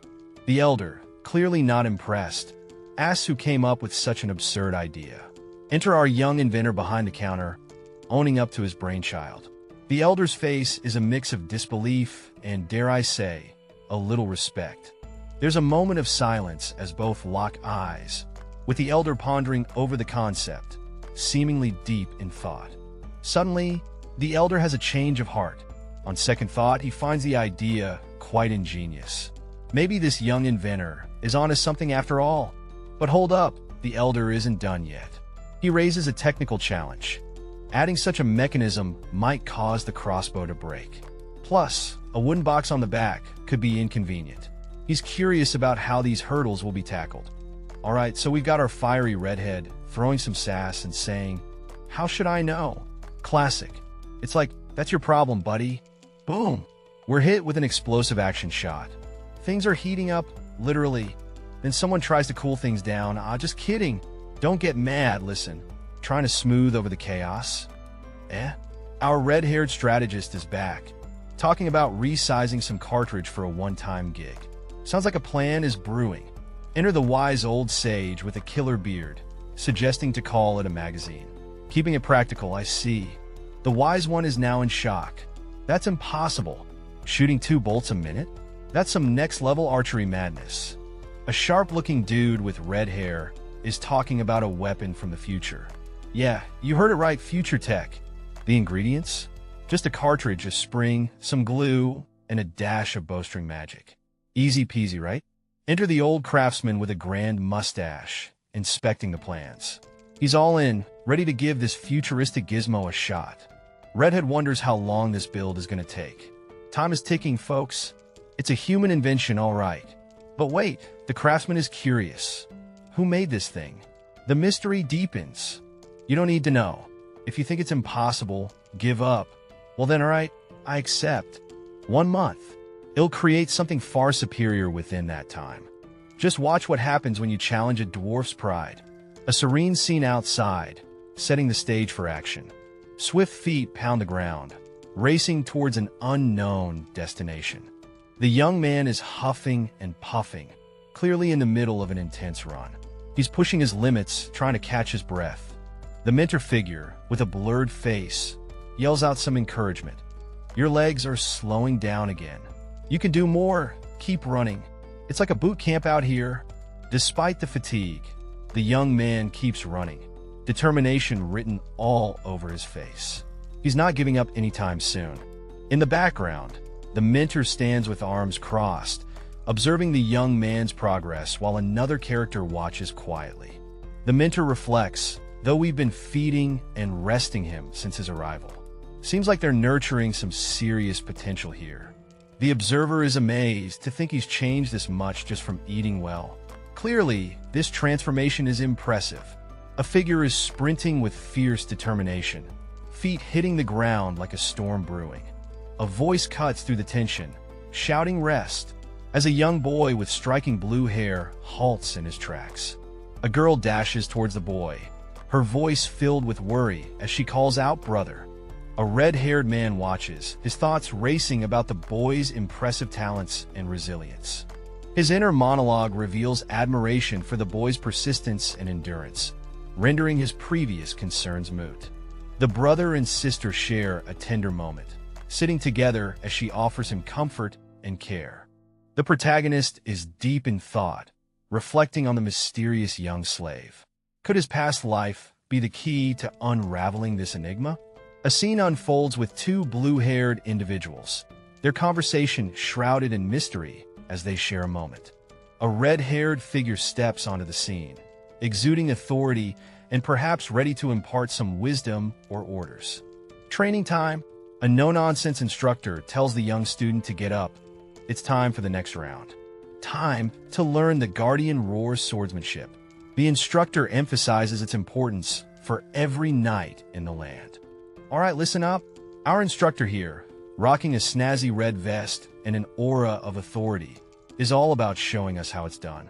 Sword in hand, they're ready to demonstrate some serious skills. Watch and follow my demonstration, they say. No pressure, right? Zooming in on their grip, you can practically feel the intensity. This isn't just a practice session. It's a masterclass in sword handling. With a swift motion, the sword cuts through the air. Our instructor means business, showcasing their flawless technique. You can almost hear the swoosh and feel the breeze. Enter our second character, looking all sorts of worn out. The training's taking its toll, and they're just trying to keep up. They hold their own sword, but look like they'd rather be napping. Exhaustion is written all over their face. I'm so tired, they think, battling the urge to snooze right there. It's a struggle, but they're hanging in there. But wait, there's a silver lining. The thought of a hearty meal and a comfy bed keeps them going. As long as there's food and rest at the end of this tunnel, they're not backing down. Our hero, sporting one blue and one red eye, is fired up and ready to throw down. The intensity in his gaze could light up a room or burn it down. Swinging into action, our hero channels his inner warrior, gripping a weapon with fierce determination. He's not holding back. With a powerful swing, he's putting his all into this strike. The motion is fluid, and the energy is off the charts. Enter the mysterious red-haired figure, who seems to have caught everyone's attention. What's his deal? The plot thickens as our hero and the red-haired guy exchange words. It seems like they've met before, but something's off. What secrets are hiding in plain sight? Our red-haired mystery guy makes an entrance, looking all serious and ready to drop some wisdom. He talks to our blue-haired dude, dropping hints about needing something more like a knight for the job. Blue-haired guy seems to have a light bulb moment, realizing the gravity of becoming a knight. Red-haired guy asks if blue-haired dude can handle it, laying down the challenge. Blue-haired dude, sword in hand, gives a confident yes, ready to take on the world. Red-haired guy offers all the help for training, but blue-haired dude's like, nah, I'm good. The scene opens with a character sporting vibrant orange hair, lost in deep contemplation, uttering the word just, as if grappling with a big decision. Switching over, we find another character, clearly worried, asking someone to continue looking after his sister. He emphasizes, that's all I need, showing where his priorities lie. A moment of silence hangs in the air, tension building as the scene blurs out, creating a mysterious vibe. Back to our orange-haired friend, who seems genuinely impressed by something. There's a moment of realization or admiration happening here. As the backdrop shifts to what seems like a fortress, the orange-haired character suggests moving on to the next stage, setting the tone for a new adventure ahead. It's all about playing it safe, but things might not go as planned. Our duo is deep in thought, realizing the girl might not handle the task at hand. Even if she does, the group might fumble it. Talk about pressure. Red-haired dude is not taking any chances. He's mulling over his next move, ready to whip up another plan. Smart thinking. The scene transitions to a serene setting. Words hang in the air as someone begins, so what you're saying is, the suspense is real. Peeking through a slightly open door, we see our red-haired guy stepping into a room. Someone's already there, setting the stage for an important meeting. The scene zooms in on our character, who's rocking a sharp outfit with a vest and collared shirt. He's looking all serious and fired up as he declares, yes, that's right. Something's got him all determined. The scene opens with a beautiful view of the sky, peeking through lush trees, setting a peaceful yet foreboding atmosphere. Suddenly, we're thrust into a commanding presence. Michael Nockland, the head honcho of the Macklon Knights, demands everyone's attention. He boldly announces a new phase of intense training for the Knights, catching them off guard. Among the Knights, whispers spread like wildfire. They're baffled. Did defeating Domin make the commander think this was all a walk in the park? We catch a glimpse of a mysterious figure with fiery orange hair, suggesting there's more brewing beneath the surface. The tension is high as someone questions the decision to have the young master train with the Knights. The idea seems bold, maybe even a little risky. Henkel, the man in charge, is worried about causing chaos among the Knights. But the other guy? He's cool as a cucumber, saying he's not looking for any special favors. A fiery dude with a beard is skeptical. He's like, seriously? Train with us? Puffed. But the young master's all, if I mess up, will bounce. With a confident nod, the young master tells his buddy not to worry. He's got this. Determined, the young master promises to step back if the training doesn't go as planned. No pressure, right? The scene opens with a hero in striking armor, complete with a bold red cape and a distinctive white streak in his hair. He's looking forward, exuding confidence. A conversation unfolds between two characters in a forest setting. The one with the red cape, possibly a mentor or a leader, says, "All right," affirming a plan. With intense determination, the hero vows that for the next week, the intensity of training will be tripled. The fiery background suggests the seriousness of his commitment. A foot firmly lands on the ground, symbolizing the start of the rigorous training ahead. The atmosphere is charged with anticipation and readiness. All right, picture this. A bunch of knights, fully armored up, sweating it out, and one of them's like, "Are we seriously doing this?" They're not having it, folks. Their leader, cool as a cucumber, tells them to stop whining. "Hey, you're knights, right? Get with the program and think about your horses." One of the knights, clearly not impressed, is like, "What in the world is this guy talking about? This is madness." Turns out, the whole gang is just trying to wrap their heads around why they're clanking around in full gear for what's supposed to be training. And it's all thanks to their fearless and a bit reckless leader. But at this rate, he won't last long. Maybe he'll endure for 3 days. He won't last even a day. Amidst chaos, a determined figure charges forward, leaving others in shock. With disbelief, the crowd watches as he pulls ahead, defying all odds. That's impossible. That rascal is leading the pack. And he was even smiling. It's a rough day on the training grounds as knights are dropping like flies. One observer notes that at this pace, it's not the intended trainee but the regular knights who might just tap out. A voice of authority cuts through the chaos, commanding everyone stop, as one knight grapples with the situation, trying to keep things in check. The much-needed call for a 10-minute break echoes around, giving the weary knights a moment to groan and catch their breath on the ground. Amidst the fatigue, a senior figure approaches two knights, their presence commanding as they walk up with a purpose. The senior figure checks on the young master, asking how he's holding up amidst the grueling training session. The scene opens with a confident individual being briefed about a tough training session. They're all like, "It's tough, right?" And the response is a cool and calm, "I can handle it." Then we dive into some serious admiration. Our red-haired mystery person is impressed by the training, considering the knights undergo this regularly. Must be tough cookies. Next up, someone eagerly looks forward to more training, addressing the commander. But there's a twist in the air. Oh, the commander seems to have second thoughts. This isn't what they meant at all. Our red-haired friend is left puzzled, with a big question mark hovering over them. What's going on? The scene opens with a majestic full moon lighting up the night sky, casting an ethereal glow over the landscape. A solitary knight gazes around, realizing that all his fellow knights have left. His expression shows a mix of contemplation and resolve. The knight reflects on the significance of the Knight Order training, considering it crucial to all his future plans.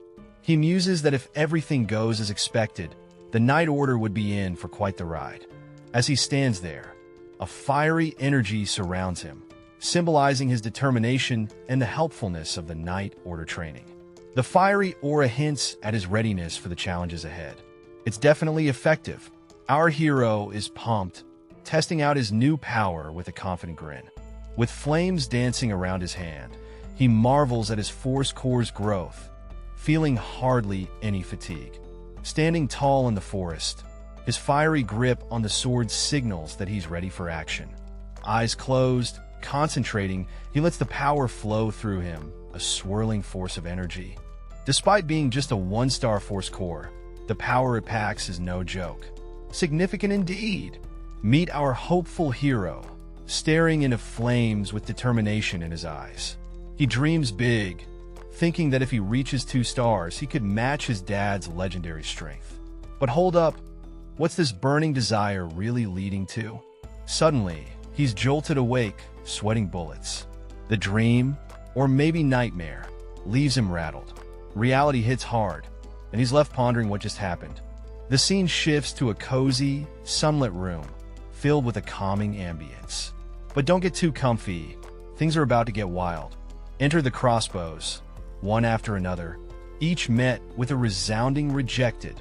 Who's doing the rejecting? It's a mystery, but it's clear someone's not impressed. Another crossbow bites the dust with a firm "this too, rejected." Whoever's handing out these rejections isn't pulling any punches. And yet another one. Is this the best you can do? Rejected. Our hero's got a long way to go before winning any approvals around here. Check it out.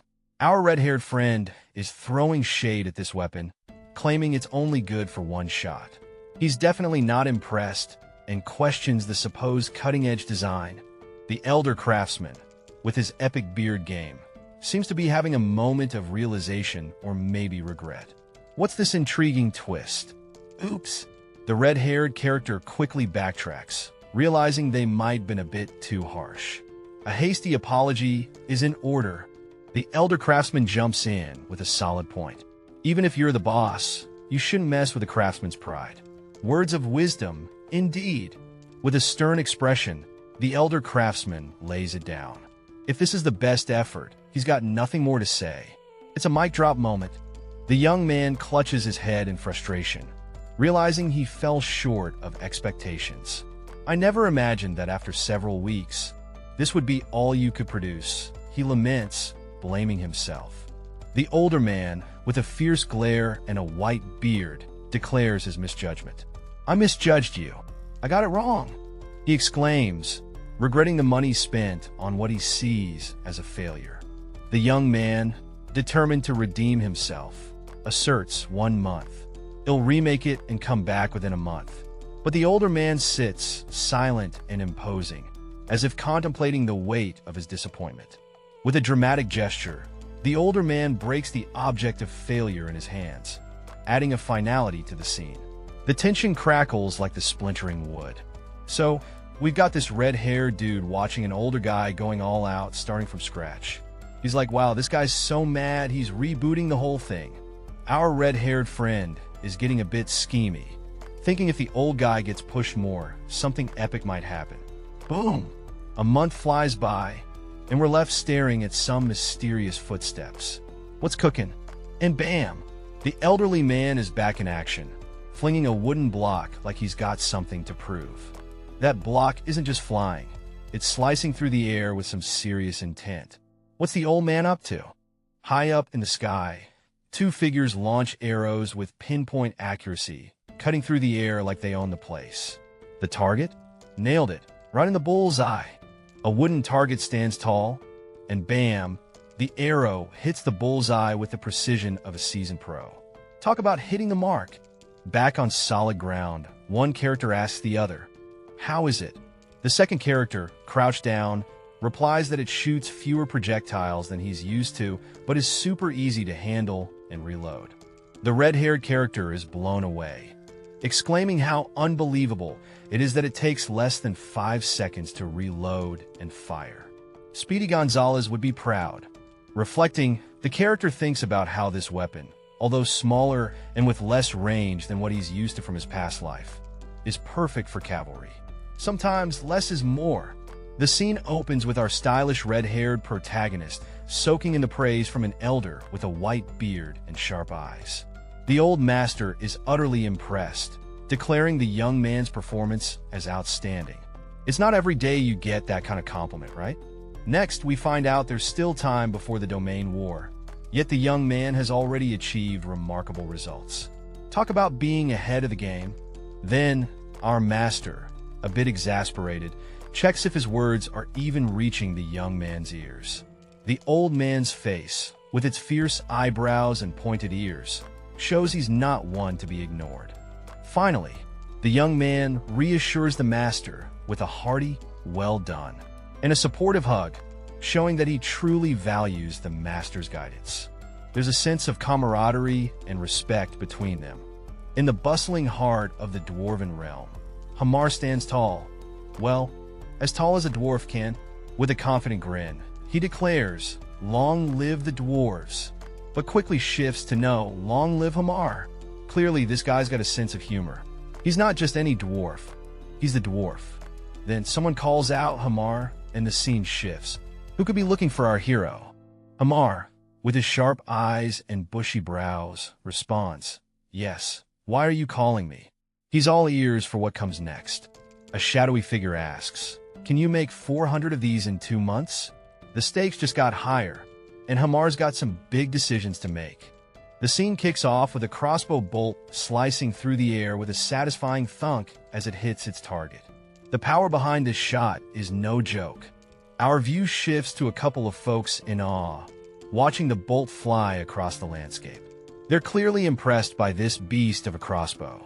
One of them exclaims how amazing it is, noting the impressive distance it covers. It's a crossbow that can fire consecutive shots, an absolute game changer. The camera zooms in on a character who's mind-blown by the crossbow's capabilities.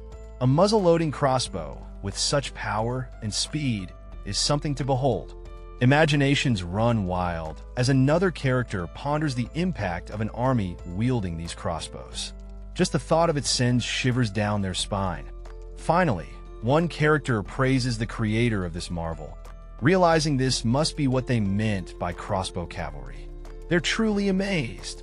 Our red-haired protagonist is casually admitting that Hamar, the craftsman, went through some tough times. But hey, he pulled through like a champ. Turns out, Hamar not only finished the order early, but cranked out an extra 100 crossbows.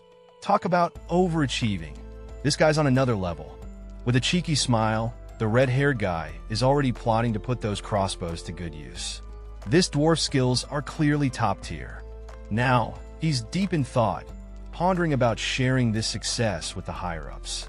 But nah, he decides to keep it under wraps for now. The plan is set. Starting today, they're sending mercenaries armed with crossbows to clear out the monsters. It's go time.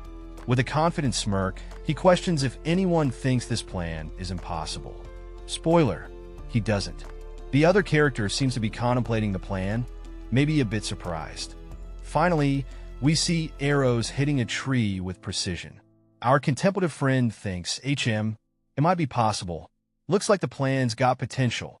Alright, so we got some serious stepping action going on here. Someone's making their entrance, and it looks like they're about to drop some wisdom or maybe a challenge. The scene shifts to two characters deep in conversation. One says, make it possible, and the stakes are high because if they can't, it's all meaningless. Zoom in on the intense face of a character with a scar. He's thinking he wouldn't have made a weapon like this just for monsters. What's the real plan here? Our red-haired character is handing out crossbows like candy at Halloween. Someone's thinking, is he preparing for war? Things are getting real. Title card drop. Regressor of the Fallen Family. Sounds like we're in for a wild ride with some time-bending family drama. A lone dandelion stands resilient in a field. It's a quiet moment, maybe symbolic or just showing nature's stubbornness. Alright, picture this. Our red-haired hero is in the zone, carrying another guy like he's just a featherweight. Talk about beast mode. This dude's showing off some serious grit and determination. Now, the peanut gallery, our armored spectators, are buzzing. They're like, is this guy for real? Look at that explosive power. The dude's like a human wrecking ball. Then the chatter takes a nostalgic turn. They're reminiscing about some old-school legend, Dominion. And they're like, how can you even compare them? This dude used to lose to his little bro before he leveled up. Meanwhile, one of the onlookers is giving our hero a side eye, pondering over his transformation. Man, if someone told me he'd be this strong now, I'd have laughed. And off to the side, we've got our rookie duo vibing. They're chatting about how this training is no joke. Running? Huh, that's just the warm-up. They're struggling but loving the hustle. Our hero's rise is just the tip of the iceberg in this intense training saga. Amidst the nightly banter, one of them is dishing out compliments like candy, appreciating a fellow knight for their help. It's all about the camaraderie. Another knight is sitting casually, throwing out a whatever man vibe like he's too cool for school. He's just glad to be part of the action. Up close and personal, one knight reassures another, saying not to sweat the small stuff among comrades. It's all in the brotherhood. A knight is left pondering, scratching his head over what to do when someone throws such unexpected kindness his way. Bonds among these knights are strong, no doubt. Our reflective knight is musing about how he's stuck with the training since the first young master incident. He's in disbelief over how far they've come. A red-haired guy is having a bit of a revelation moment, staring in shock at someone approaching. The intensity is real. The red-haired knight is thinking about how his lucky charm just strolled in casually, as if on cue. Talk about perfect timing. The night is lit by a bright full moon, casting an eerie glow over everything. It's like the universe is holding its breath, waiting for something big to happen. Inside a dimly lit room, our protagonist sits in deep meditation. He's got that intense look of someone who's just realized their potential. He feels a shift in the force, like the universe is giving him a cosmic nudge. His thoughts swirl. Lately, I've been seeing signs of a shift in the force. It's like he's tapped into some ancient Jedi wisdom. He's determined, thinking if I can improve my martial powers as per my expectations. This guy's got big plans, and he's not stopping until he's a martial arts legend. A vision appears, powerful warriors, epic battles, and a blazing light. Awakening, ascension. If I can achieve this, he's about to level up in the most epic way possible. He lets out a breath, feeling the weight of his ambitions and the promise of power. It's a calm before the storm. A burst of fiery energy lights up, signaling the awakening of his true powers. Things are about to get lit. Our mysterious hero is standing there, and bam! A burst of golden light erupts from their chest, like a supernova in the making. The intensity cranks up as the light wraps around their hand, swirling with an otherworldly energy. Close up on the fiery red hair. It's like the universe is giving them a new hairstyle with cosmic wind. A blazing orb of light forms, glowing like a mini sun, ready to unleash untold power. In the midst of this magical chaos, our hero looks cool and composed, holding onto the glowing orb. With newfound confidence, they realize they've unlocked the basics to learn the next secret technique of the sword secrets. Level up achieved. Our protagonist is in the thick of training, caught in a fierce battle with energy swirling around. They're on a mission to master a powerful technique, feeling the weight of past mistakes and the pressure to succeed. Staring at their reflection, they think, if I can just master that technique before the war. The urgency is palpable as they prepare for the inevitable clash. Gazing out of a window, they reflect on the high-ranking knight who didn't survive, their determination hardening. Elsewhere, a pair of mysterious figures with menacing appearances are on the move, emitting an eerie vibe that hints at trouble. The ground shakes under the heavy steps of an unknown being, the tension building with each footfall. The mysterious figures communicate in an indecipherable language, their intentions unclear but ominous. What are they planning? The scene opens with chaos as a massive horde of terrifying creatures charges forward, their eyes locked on their target. A lone figure stands firm, raising a fist in a powerful gesture of defiance and leadership. This is not just a fight, it's a stand against the chaos. From above, we see rows upon rows of disciplined soldiers ready for battle, their formations tight and unwavering. The command to lift rings out, and with precision, the archers raise their bows, ready to rain down a storm of arrows. Shoot! Echoes the battlefield, unleashing a torrent of arrows that darken the sky and promise to wreak havoc on the advancing foes. Amidst the chaos, one of the creatures looks up in terror as the arrows descend upon them, signaling the start of an epic showdown. Charging in like a wrecking ball, our hero is smashing through enemies, leaving a trail of chaos behind. This dude is not having a good day. He's screaming his lungs out as the battle rages on. It's pandemonium with arrows flying and enemies falling. The battlefield is a wild scene. Riding in like a knight in shining armor, a mysterious figure on horseback joins the fray. Whoa! A couple of soldiers on horses are taking it all in, surprised by the effectiveness of their weapons. One soldier is amazed by the lack of recoil, impressed by how their arrows punch through multiple foes. Galloping through the chaos, these soldiers reflect on the superiority of their new weapons. Contemplating the battle, a soldier notes the edge their weapons give them as they charge into the fray. It was worth the effort to come for the hunt so far into the territory. The vibe here? Totally intense. One of them asks, "Are you satisfied?" The reply is a casual somewhat, but there's a hint of expectation for more action.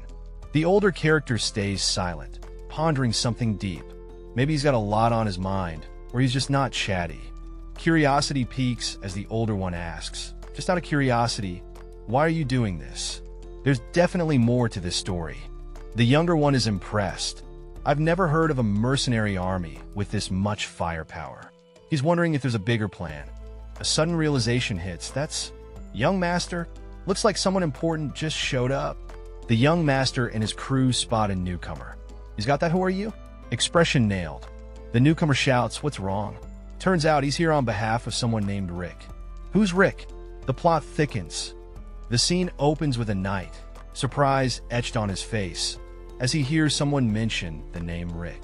It's as if he's seen a ghost, and the tension is palpable. Suddenly, the atmosphere gets even more intense. A voice calls out Viscount Tesron, and we see a pair of riders on horseback, their presence suggesting an urgent mission.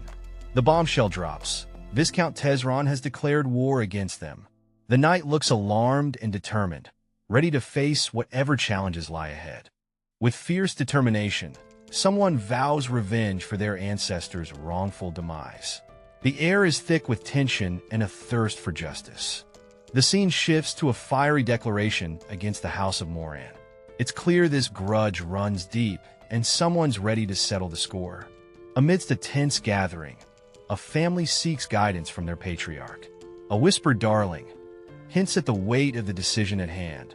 Strategic concerns bubble up as someone points out the formidable numbers of Viscount Torson's knights. Even the presence of a powerful ally doesn't guarantee victory. In a dimly lit room, plans are laid out. The odds seem daunting, yet there's a sense of resolve. The stakes are high, and the question remains, what will the patriarch decide? In the heart of a tense meeting, a powerful figure slams his fist down, demanding silence from everyone around. His fiery temper sets the stage for what's coming next. Amidst the silence, the discussion turns to strategy. The room is filled with influential figures debating their next move, some urging diplomacy, while others lean towards more aggressive tactics. It's clear that the stakes are high. A red-haired individual, clearly not one for patience, questions the logic of making peace. His intense demeanor suggests he's more about action than words. His voice booms through the room, demanding that they come up with a plan for victory. He's not about to tolerate any indecision, pushing everyone to think fast. Two young men stand by, observing the heated debate. Their expressions are hard to read, but they're clearly caught in the thick of whatever political storm is brewing. But will the young masters go to war too? The tension is thick as they deliberate the fate of these young warriors. One character leans in, deep in thought, considering the consequences of the looming conflict. My sons will go to war as well. This declaration is bold, filled with determination and a hint of pride. Ronian's force has awakened now, and Logan is of age as well, so he should do his part. The stakes are high, and the expectations even higher. Speaking of which, I heard the first young master trains with the knights. Since they've both force users, they'll be of great help. The conversation shifts to strategy, hinting at hidden strengths. Young master is away right now. The urgency hits hard as the realization dawns that the young master is absent at a crucial moment. I must let him know about this quickly. The scene shifts to a frantic rush, with a sense of urgency echoing down the halls. The red-haired warrior stands in his armor, explaining to another character what just happened. He's got that serious look like he's retelling the plot of a mystery novel. A dramatic close-up of our hero's face, deep in thought. Something's clearly bugging him, and it's not just his helmet hair. He's thinking hard, wondering why the war kicked off earlier than expected. His face says, "Wait a minute, this isn't how it went down last time." His companion, looking a bit panicked, tells him they're opening customs and jobs after the declaration of war. He urges the hero to get a move on before it's too late. The warrior thinks there's no time to think as he prepares to spring into action. He knows the clock's ticking and the stakes are high. Our hero stands amidst a crowd, everyone looking worried. The local residents are clearly uneasy, and the tension's so thick you could cut it with a sword. A final shot of the red-haired hero, looking determined and ready to face whatever comes his way. He's got that bring it on vibe, ready to tackle the next big challenge. Kai, you don't seem too surprised that war has broken out. For us, if there's no war, we want to start one. We got our hands on a great weapon, so isn't it obvious we'd want to use it? These guys, they're way too confident, but it's valid. They're overloading ammunition. And what does it matter when the war breaks out? All we gotta do is win. The House of McLean is thrown into turmoil by an unexpected attack. Our protagonist, with striking red hair and a determined look, is ready to face the challenge. A sense of urgency fills the air. The dramatic title, Regressor of the Fallen Family, sets the stage for an epic tale of struggle and redemption. The next day, Terran's forces arrive at the McLean estate, catching everyone off guard with their overwhelming numbers. The atmosphere is tense.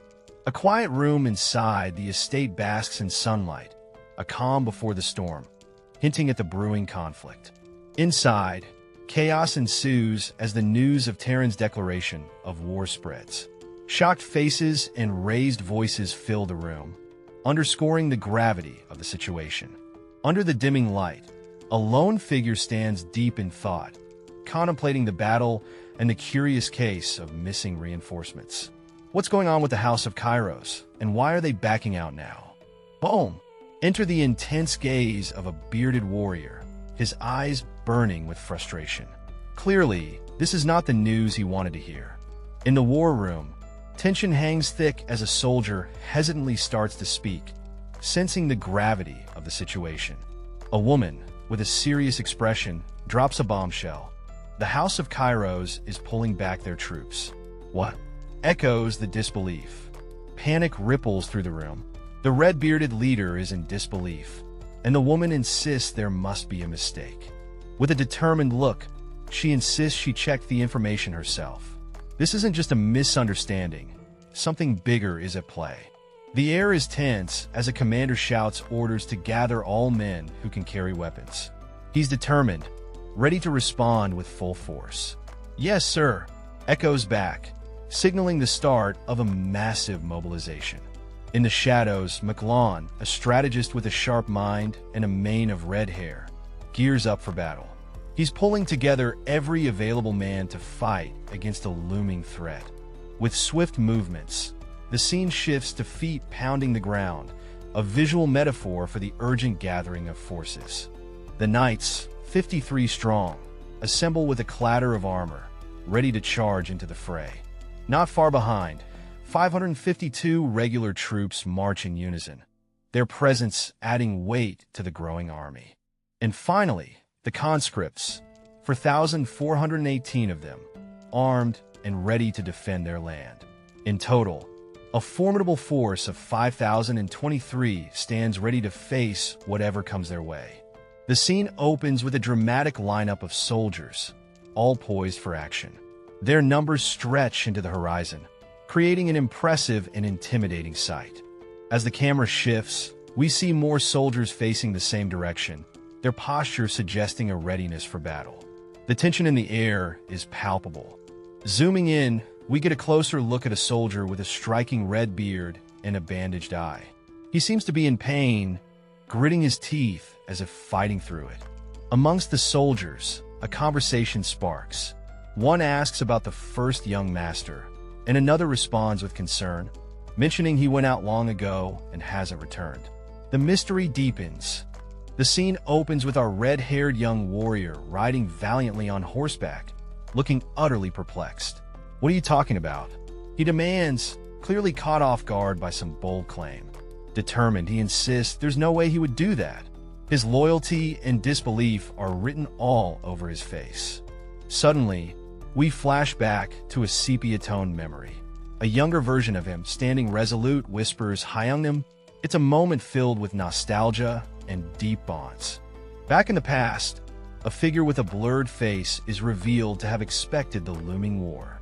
"I'll teach you this secret technique soon," he promises, hinting at a shared mission. The memory echoes with hope. "Let's save our family together." It's a promise that fuels our hero's determination. Returning to the present, the young warrior's mind races. "There's no way, head, run away!" He shouts, refusing to believe the whispers. His eyes widen in shock. First young master ran away? He questions, his disbelief turning into a growing concern. The rumor gains traction among the troops. The son of the fief's lord ran away? One soldier murmurs, uncertainty spreading like wildfire. Finally, a voice of authority breaks through. "Ronin, you must play your brother's role on his behalf," instructs an elder, leaving Ronin with a heavy responsibility. The scene opens with a commanding figure, clearly the leader, with a determined look and fiery red hair, urging his troops, "Don't you waver at any cost." The intensity is palpable as he prepares his warriors for the impending battle. With a powerful declaration, the leader emphasizes the urgency of the moment. "We must win this war." His voice echoes as he commands, "Everyone charge!" The troops are ready to spring into action. Adrenaline is high as the soldiers rally to the leader's call, yelling, "Let's crush those scums."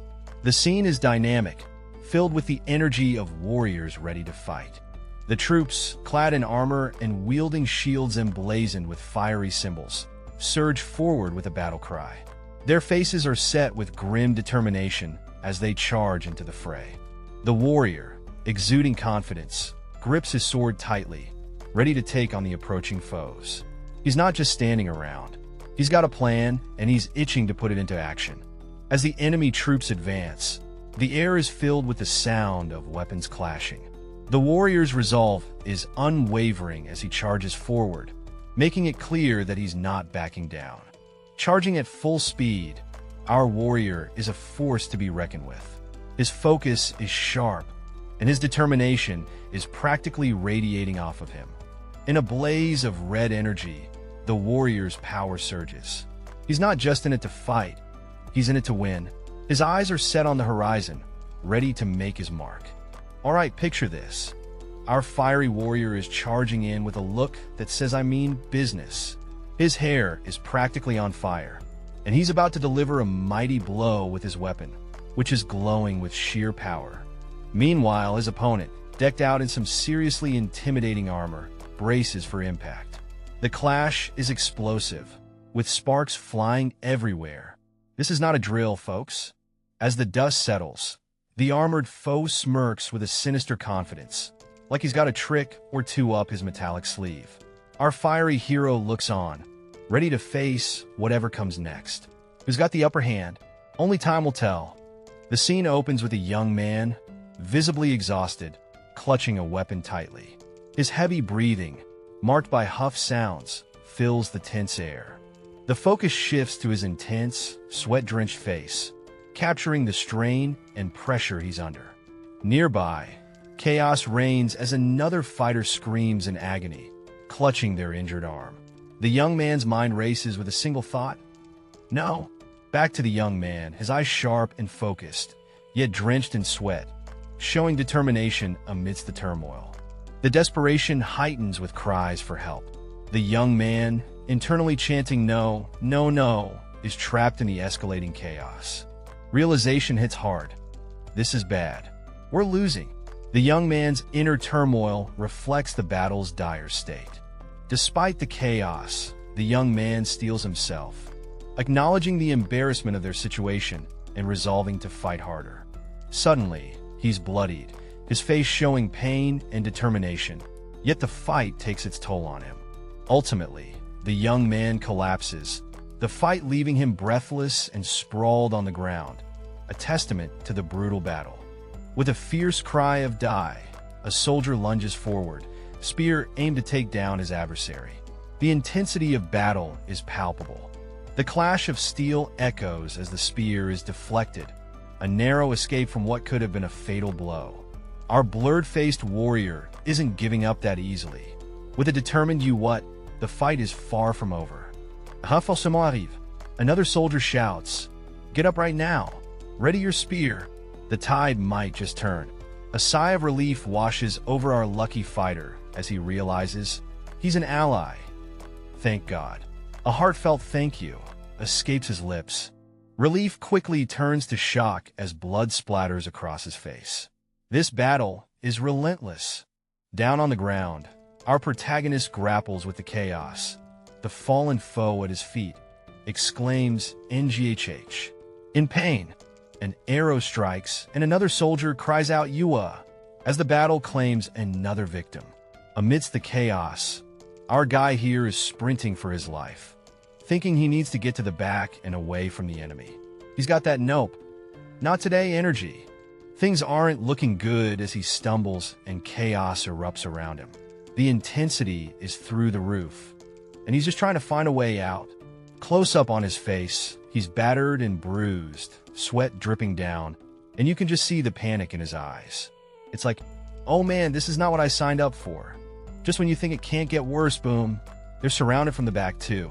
Talk about being between a rock and a hard place.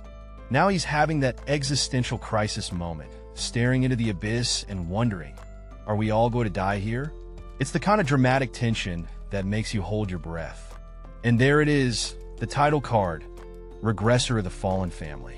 Oh yeah, this is going to be one heck of a ride. The scene is electric with energy as two figures clash in an intense battle. The atmosphere crackles with power as they exchange blows, each trying to overpower the other. Enter the Viscount, a burly figure riding in with an air of authority. His presence is enough to make anyone think twice about crossing him. The ground trembles as swift movements mark the battlefield. The Viscount's opponent is on edge, realizing the challenge they're up against. The opponent coughs, acknowledging the Viscount's reputation. Despite all the strategic moves, they're taken aback by the state they're in. The Viscount's gaze is intense and unyielding, his experience etched into every line of his face. He's not one to be easily shaken. Despite the opponent's forceful attacks, they marvel at how the Viscount withstood them all. It's a testament to his strength and resilience. The opponent is stunned, not expecting the Viscount to hold such a high-ranking knight in his ranks. This battle just got a whole lot tougher. More knights enter the fray, each of them no less than intermediate rank. The battlefield is a stage for a truly epic showdown. Two armored knights stand ready, their confidence radiating as they prepare for something big. A rugged, bearded warrior steps into the spotlight, looking like he means serious business. A mysterious, armored figure inquires about the readiness of their battle plans. The bearded warrior charges forward on horseback, heading straight into the fray, surrounded by enemies. As he rides, the warrior considers the potential consequences if things go awry. The scene opens with a fierce determination as a warrior blocks an incoming strike with his weapon. The tension in the air is palpable. With a defiant shout, "I won't let that happen," the warrior stands his ground against the armored opponent, ready to unleash his power. Energy crackles as the warrior delivers a powerful blow, the impact creating a whirlwind of force, pushing his adversary to the limits. The armored opponent grunts, feeling the weight of the attack, but his stance remains firm, sword at the ready for another round. With an intense gaze, the warrior charges forward, his weapon glowing with power, ready to clash once more with the unyielding foe.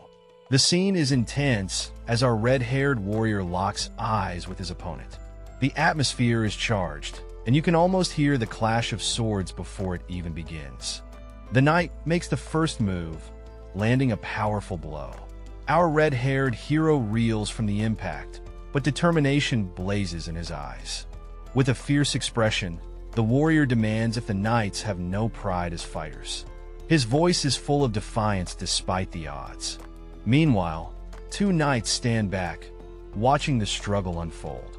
One asks what the warrior is on about, while the other casually remarks about it being his last struggle before dying. A senior knight, observing the scene, reminds the others not to underestimate the warrior. Despite their mockery, he warns them of the red-haired man's skills. The scene opens with a masked warrior locked in combat. The background is a chaotic mix of motion and energy as the warrior prepares for a fierce strike. The battle intensifies as the masked warrior lunges forward, delivering a powerful blow. The opponent grimaces in pain, a testament to the force behind the attack. The warrior's face is a mix of concentration and determination, eyes focused on the enemy. The fight is brutal, with each combatant giving their all. Blood drips from the masked fighter's weapon, a chilling sign of their ruthless efficiency in battle. The fight is taking a toll on both parties. A sinister smile creeps onto the masked fighter's face, indicating their confidence and pleasure in the fight. They seem to be enjoying the upper hand. The scene concludes with the masked warrior standing over their defeated foe, bloodied and victorious. The intensity of the battle leaves a lingering tension in the air. In the dim light, a shadowy figure gasps, caught off guard by something looming in the dark. Our warrior, cloaked in red, stands firm, recognizing the trap laid before him. He knows escape isn't an option. With a fierce battle cry, he charges forward, sword gleaming and ready to strike. In a moment of introspection, he acknowledges Logan did good running away. His voice carries a mix of pride and sorrow. Facing a line of adversaries, he hopes aloud, "I hope he can at least continue the family's legacy." From a distance, another figure watches the chaos unfold, urgency etched on their face as the clash intensifies. It was good thinking, not letting people know I had a high-ranking knight. Our mysterious armored schemer is feeling pretty smug about his secret weapon. He's got a plan brewing, and it's all about keeping things under wraps. Classic villain move. Now I just have to crush Patrick and take over the McLean castle. Our knight in not-so-shiny armor is plotting his next power move. Patrick better watch his back, because someone's gunning for his castle. And as long as I get my hands on that, our sneaky knight is eyeing something valuable. Whatever it is, it's crucial to his master plan. You can almost see the gears turning in his head. Suddenly, there's a ruckus. Our plotting knight is caught off guard. What's all that noise? Looks like things aren't going as smoothly as he thought. The sound of cavalry troops? Uh-oh, our knight's plan is hitting a bump. The cavalry is arriving, and it's not part of his agenda. A rider dashes in, shouting, "Lord!" The cavalry's here, and they've got news. Looks like there's a twist in the tale, folks. We spotted a unit of cavalry troops in the rear. There's around 300 of them. The knight's informant delivers the shocking news. That's quite the cavalry party, and it seems like trouble's brewing. Cavalrymen? Did McLean have more elite troops? Our knight's puzzled. Just how many troops does McLean have? This castle takeover is getting complicated. A close-up reveals a confident smirk, the commander relishing the challenge ahead. There's a certain gleam in his eye, like he's seen this all before. The troops are bustling, preparing for the fight. The commander stands firm, issuing orders with precision. His presence is commanding, and the soldiers rally around him. Suddenly, the sound of drawing weapons fills the air.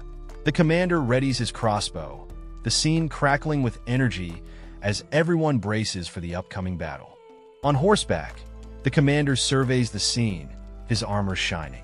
He's ready, the battle in his eyes, and nothing is going to stop this force from charging forward. The scene opens with our hero, a fierce-looking warrior, standing tall against a massive, terrifying beast. The air crackles with tension, and his aura blazes with fiery determination. Zooming in, we see the warrior's intense gaze. His red hair and sharp eyes reflect his unyielding spirit. He's clearly ready to face whatever comes his way. Suddenly, chaos erupts. A mysterious figure leaps into action, catching our hero off guard. The battle reaches a fever pitch as the enemy closes in. With a swift strike, the enemy lands a blow, and the warrior struggles to regain his footing. Blood splatters, and the stakes have never been higher. In the heat of the moment, a commanding figure shouts, "Fire!"